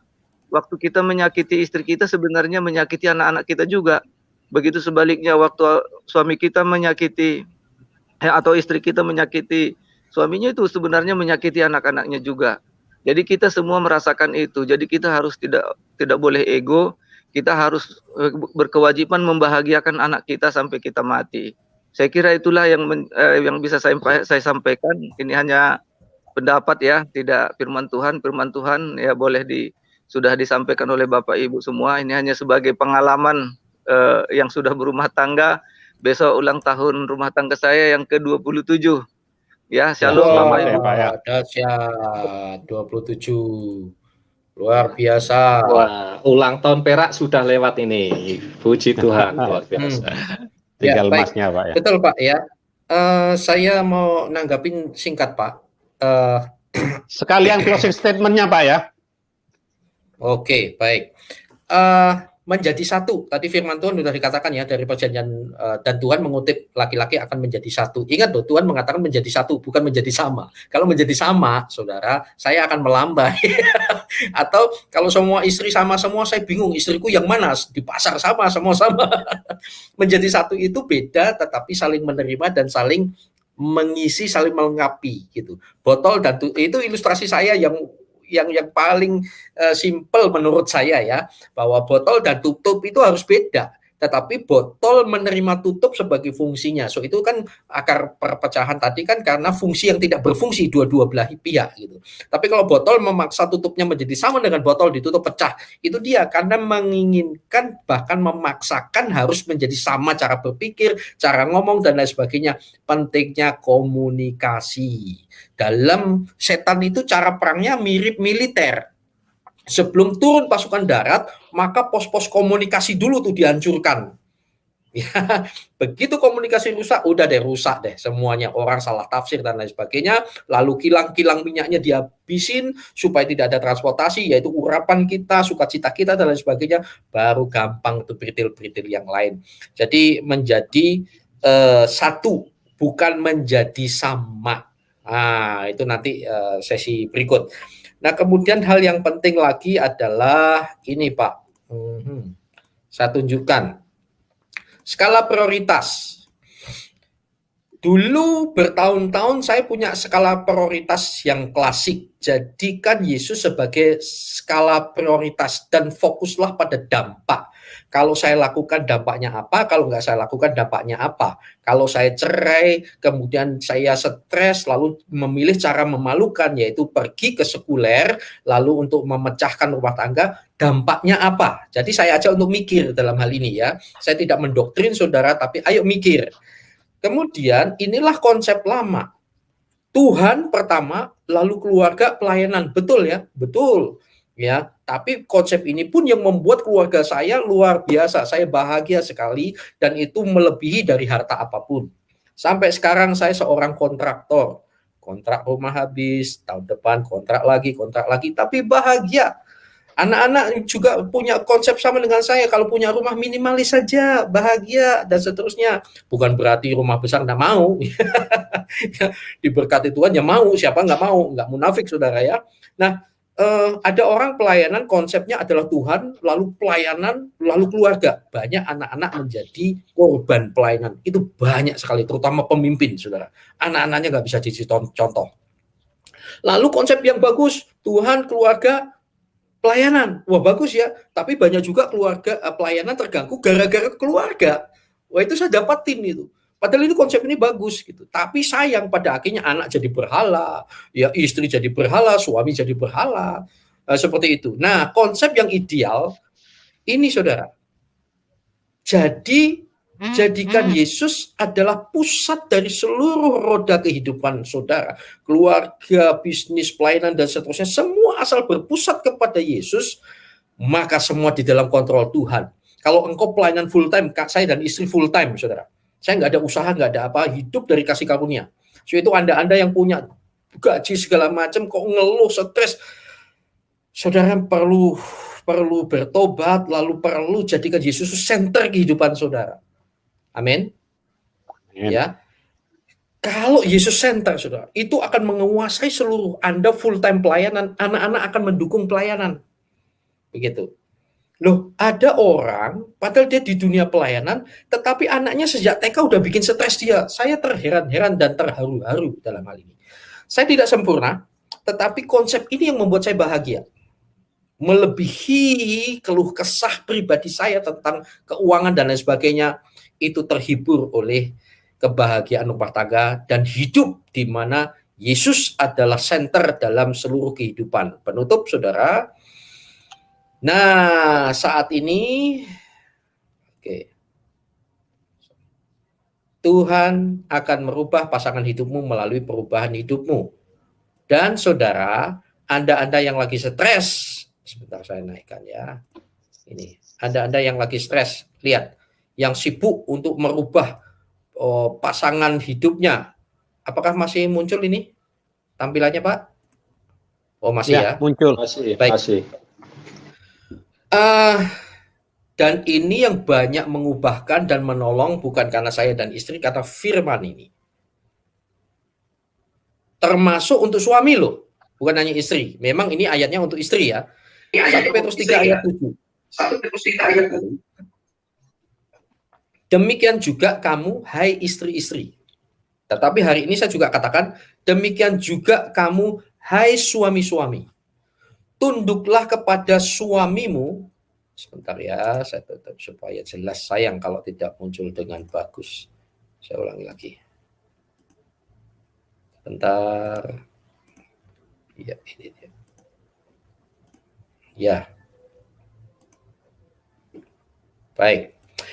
1 Petrus 3 ayat 1. Demikian juga, hai kamu istri-istri, hai kamu suami-suami, tunduklah kepada suamimu, supaya jika ada di antara mereka, terutama ini, jika ada di antara mereka yang tidak taat kepada firman, mereka juga tanpa perkataan, tanpa ngoceh-ngomel, dan seterusnya, dimenangkan oleh kelakuan istrinya, bukan istri-istrinya, tak kedekan ini.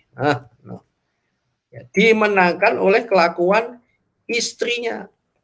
Demikian juga seorang pengusaha, aduh, kadang-kadang lu kamu punya tanah, punya rumah, punya jabatan, gini kok begini. Kadang-kadang saya itu sedih, kamu itu sudah diberkati Tuhan, ada rumah. Aduh, bahkan ada yang memalukan, bapak dan anak itu, Pak. Aduh, maaf saudara, saya sampai meneteskan bapak dan anak itu sampai apa ya namanya, saling lapor di pengadilan loh. Ya, sampai mereka masalah peradilan perdata di pengadilan bapak dan anak. Saya dan istri, aduh, apa mungkin saya beridam dengan anak saya hanya masalah rumah, harta dan lain sebagainya. Menyedihkan sekali, saudara. Tanpa perkataan dimenangkan oleh kelakuan istrinya. Saya ngomong kepada seorang suami mengatakan, Pak, kalau Bapak mau merubah istri Bapak, rubah dulu Bapak. Loh apanya? Cara ngomong, dari cara ngomong Bapak saya sudah tahu, Bapaknya otoriter, keras. Maksud saya Bapak bagus. Istri itu lemah Pak secara perasaan. Dan garwo, si garing nyowo, belahan jiwa kita, belahan nyawa kita loh. Tanpa perkataan dimenangkan. Sekarang rubah cara ngomongnya. Coba saat ini, dia ngomong, ya deh saya tunggu deh. Saya mau pisah dulu, boleh, silahkan memisahkan diri. Ada firman yang mengatakan supaya kamu dapat berdoa. Itu ya. Jadi seperti itu, saudara. Jadi tanpa perkataan, sekarang nggak usah banyak ngomong, kayak radio rusak, rubah dirimu. Saya percaya, engkau tidak akan memilih solusi yang memalukan, menyedihkan. Kalau suami istri sampai harus ke pengadilan, menyedihkan. Dan memalukan, bapak, anak, dan lain sebagainya saling tuntut. Waduh, saudara, mari dasarnya hanya satu. Bagaimana kalau sudah terjadi? Ya, ada juga, Pak, saya sudah cerai, punya anak, sana juga, ya sudah. Minta pengaman Tuhan, jangan ulangi lagi. Jalan, kalau Anda terlibat pelayanan, tetap pelayanan, walaupun setiap organisasi beda-beda ya. Itu kegagalan sekian tahun yang lalu. Sekarang panggilan pelayanan tetap jalan. Bagi Anda yang masih pernah jatuh dalam dosa, Tuhan mengampuni, pelayanan jalan terus. Hanya saat ini, ya jangan jadi gembala, jangan jadi ini, seperti itu. Kan melayani tidak harus jadi pemimpin. Ya, memimpin diri sendiri itu lebih susah. Nah, saudara, ada seorang muda, seorang yang berumur, orang tua, senior ya. Ketika aku muda, aku ingin mengubahkan dunia. Lalu setelah menikah, 20 tahun pernikahan lalu. Setelah aku menikah, aku ingin mengubahkan keluargaku. Dan ketika sudah di ujung kematian, baru dia berkata, ternyata aku harus merubah diriku sendiri. Mulai dari sendiri, dasar firman. Amin. Ya, terima kasih Pak Heri atas pelayanannya. Baik, kita sudah memasuki di penghujung acara. Kita masuk ke doa syafaat. Mohon dengar hormat. bangsa dan negara, Ibu Suryani. Ya, baik Pak. Ya, kemudian gereja dan Kristuber, Pak Wahyu Ilahi. Siap, Pak, siap. Askri, Pak Leonardos. Siap, Halo, Pak. Askri. Siap, siap. Ya. Kemudian doa Bapa kami dan doa penutup minta dengan hormat Pak Heri. Oke, Pak. Baik, baik. Ya, baik. Silakan. Ya, mari kita berdoa. Bapa, di dalam nama Yesus kami sungguh bersyukur kepadamu untuk firman Tuhan yang kami dengar pada pagi ini lewat Pak Heri, Tuhan, mengenai rumah tangga.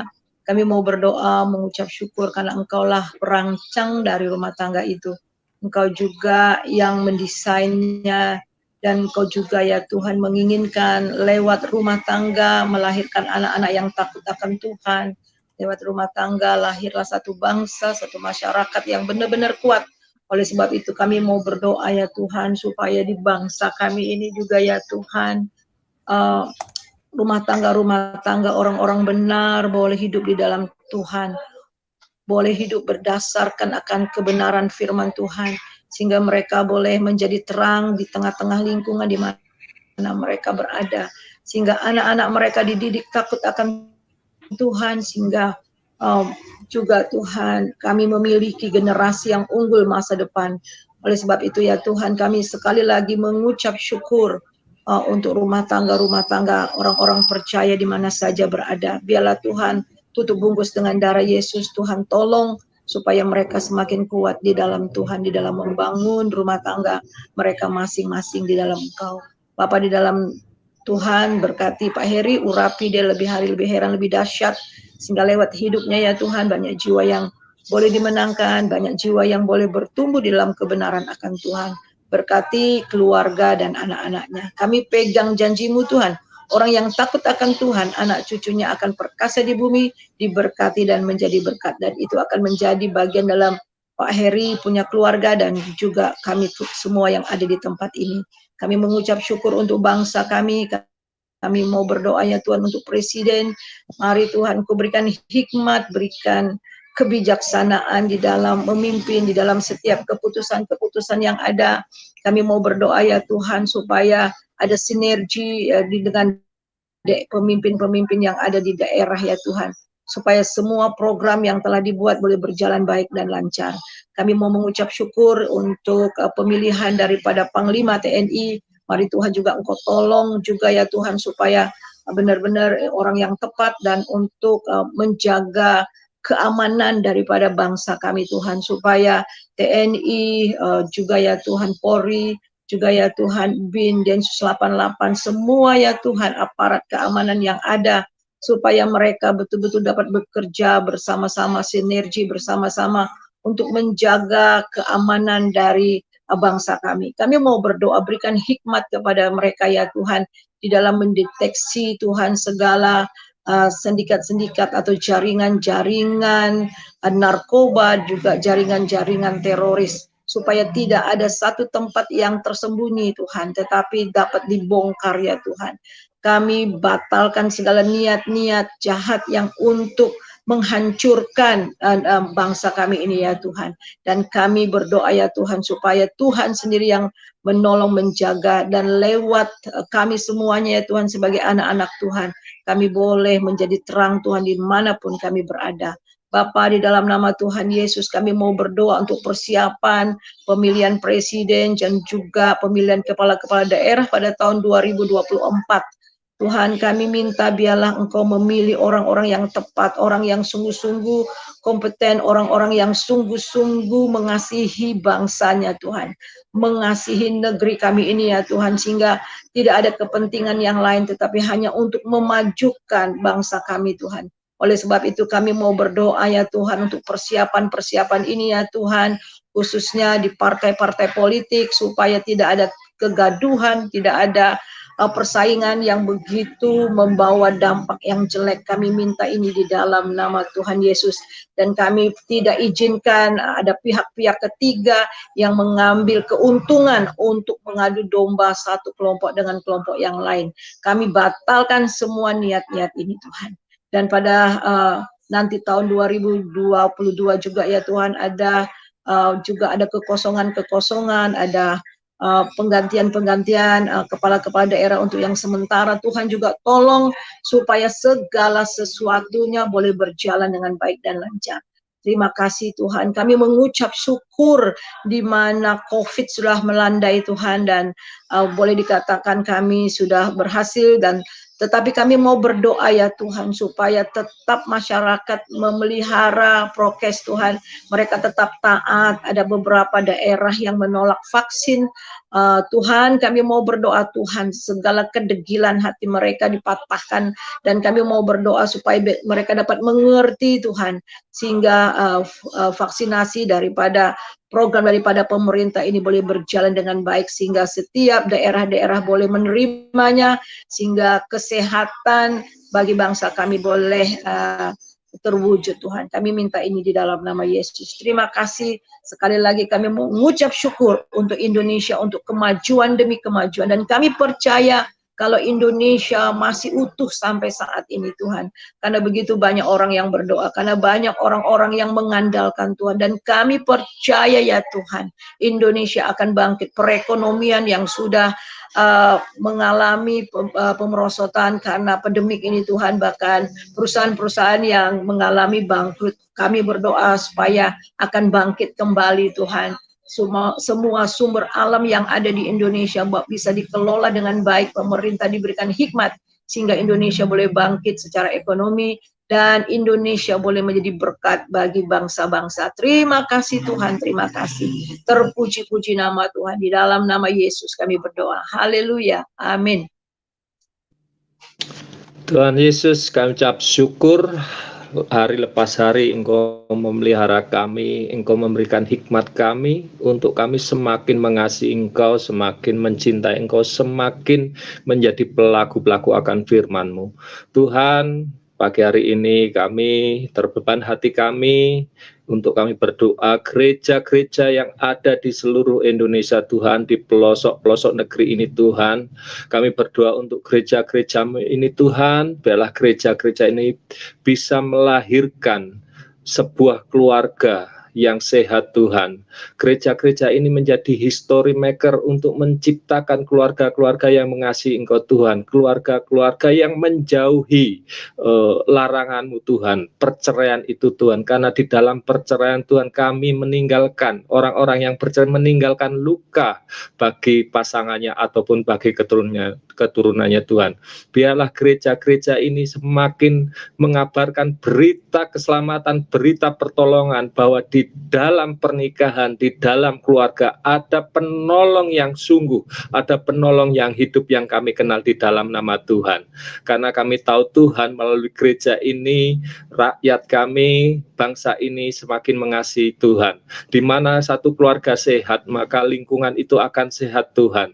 Di mana lingkungan sehat, maka masyarakat itu akan sehat Tuhan, dan masyarakat sehat, maka bangsa kami pun sehat. Melalui gereja ini Tuhan, biarlah kami mulai memikis habis luka batin karena akibat perpisahan atau perceraian. Biarlah mereka tetap menjadi satu, yaitu satu daging, seperti perjanjian-Mu Tuhan kepada kami, bahwa kami terikat oleh tubuh dan darah-Mu. Terima kasih, demikian juga di dalam pernikahan, supaya kami menjadi, setiap keluarga menjadi history maker bagi keluarga mereka, dan menjadi history maker bagi bangsa kami. Tuhan, juga kami berdoa untuk para pemimpin gereja lokal Tuhan, ketika dia menghadapi permasalahan dalam pelayanan Tuhan, biarlah Roh-Mu yang menuntun mereka, biarlah pertolongan-Mu yang senantiasa ada di dalam kehidupan para pemimpin gereja lokal ini Tuhan. Kami percaya mereka ada karena urapan-Mu, karena pertolongan-Mu, karena perintah-Mu. Biarlah mereka tetap hidup dalam pertolongan-Mu saja yang ajaib.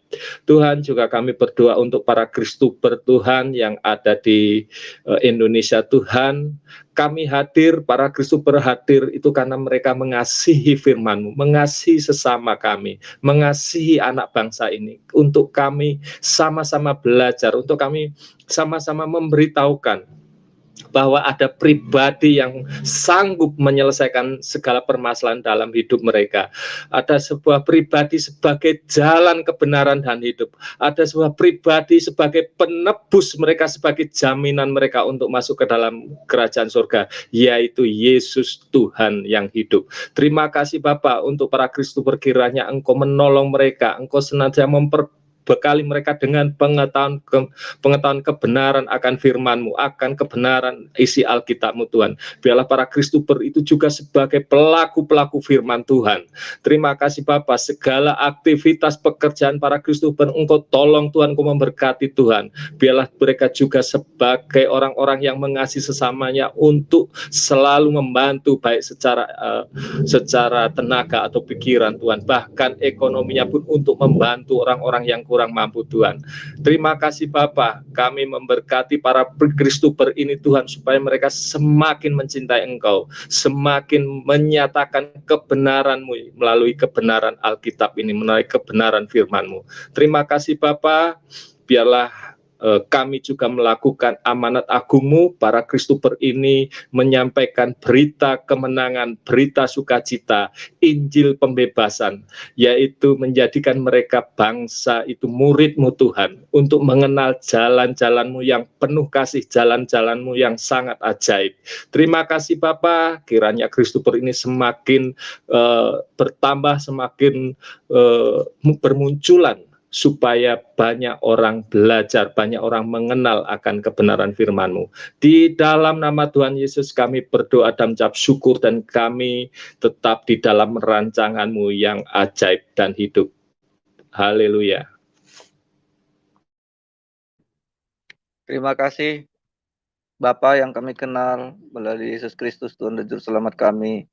Kami berdoa Tuhan buat Askri Tuhan, di mana Askri sudah dibentuk Tuhan untuk bisa melayani Engkau melalui YouTuber Kristen Tuhan.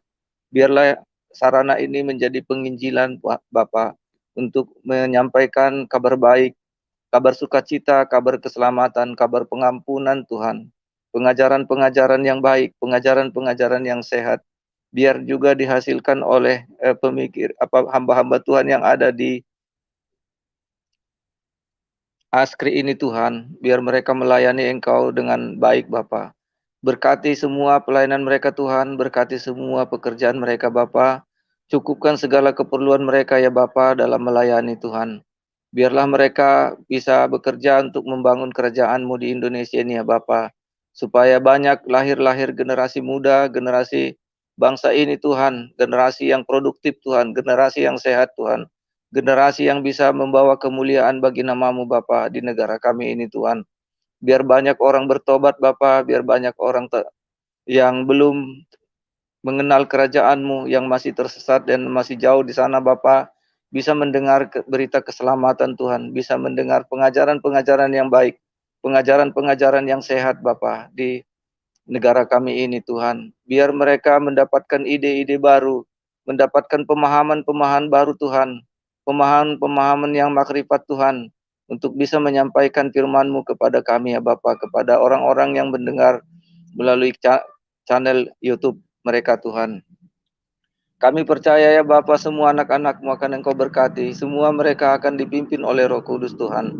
Terima kasih ya Bapa buat sarana ini, sarana Askri ini Tuhan, untuk bisa menyampaikan kerajaan-Mu, untuk bisa menyampaikan firman-Mu, untuk bisa menyampaikan pengajaran-pengajaran-Mu yang baik, yang sehat, yang membawa kami kepada keselamatan ya Tuhan. Terima kasih ya Bapa, biarlah Askri ini berkarya Tuhan, memberi pengaruh, memberi perubahan Tuhan terhadap orang-orang yang akan hidup di negara kami Tuhan, yang bisa membawa kesejukan untuk negara kami ya Bapa. Terima kasih Tuhan, Engkau telah memberkati kami semuanya, telah memberkati semua pelayan-pelayan yang ada di Askri, dan para YouTuber yang Tuhan yang menyampaikan Injil-Mu Bapa kepada semua orang melalui YouTuber ini. Terima kasih Tuhan, kami sampaikan melalui Yesus Kristus, kami mengucap syukur dan berdoa kepadamu. Amin. Saudara-saudaraku, terimalah berkat Tuhan. Di dalam nama Bapa, Putra, dan Roh Kudus, Tuhan menyertai engkau kemanapun engkau pergi. Apapun yang kau kerjakan akan berhasil.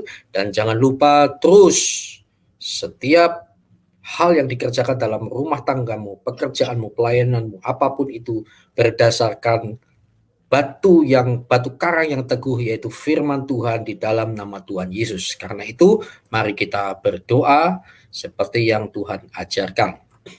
Bapa kami yang ada di surga, dikuduskanlah namamu. Datanglah kerajaanmu, jadilah kehendakmu, di bumi seperti di surga. Berikanlah kami pada hari ini makanan kami secukupnya. Dan ampunilah kami akan kesalahan kami, seperti kami juga mengampuni orang yang bersalah kepada kami. Dan janganlah membawa kami ke dalam pencobaan, tetapi lepaskanlah kami daripada yang jahat. Karena engkaulah yang mempunyai kerajaan, dan kuasa dan kemuliaan sampai selama-lamanya. Amin.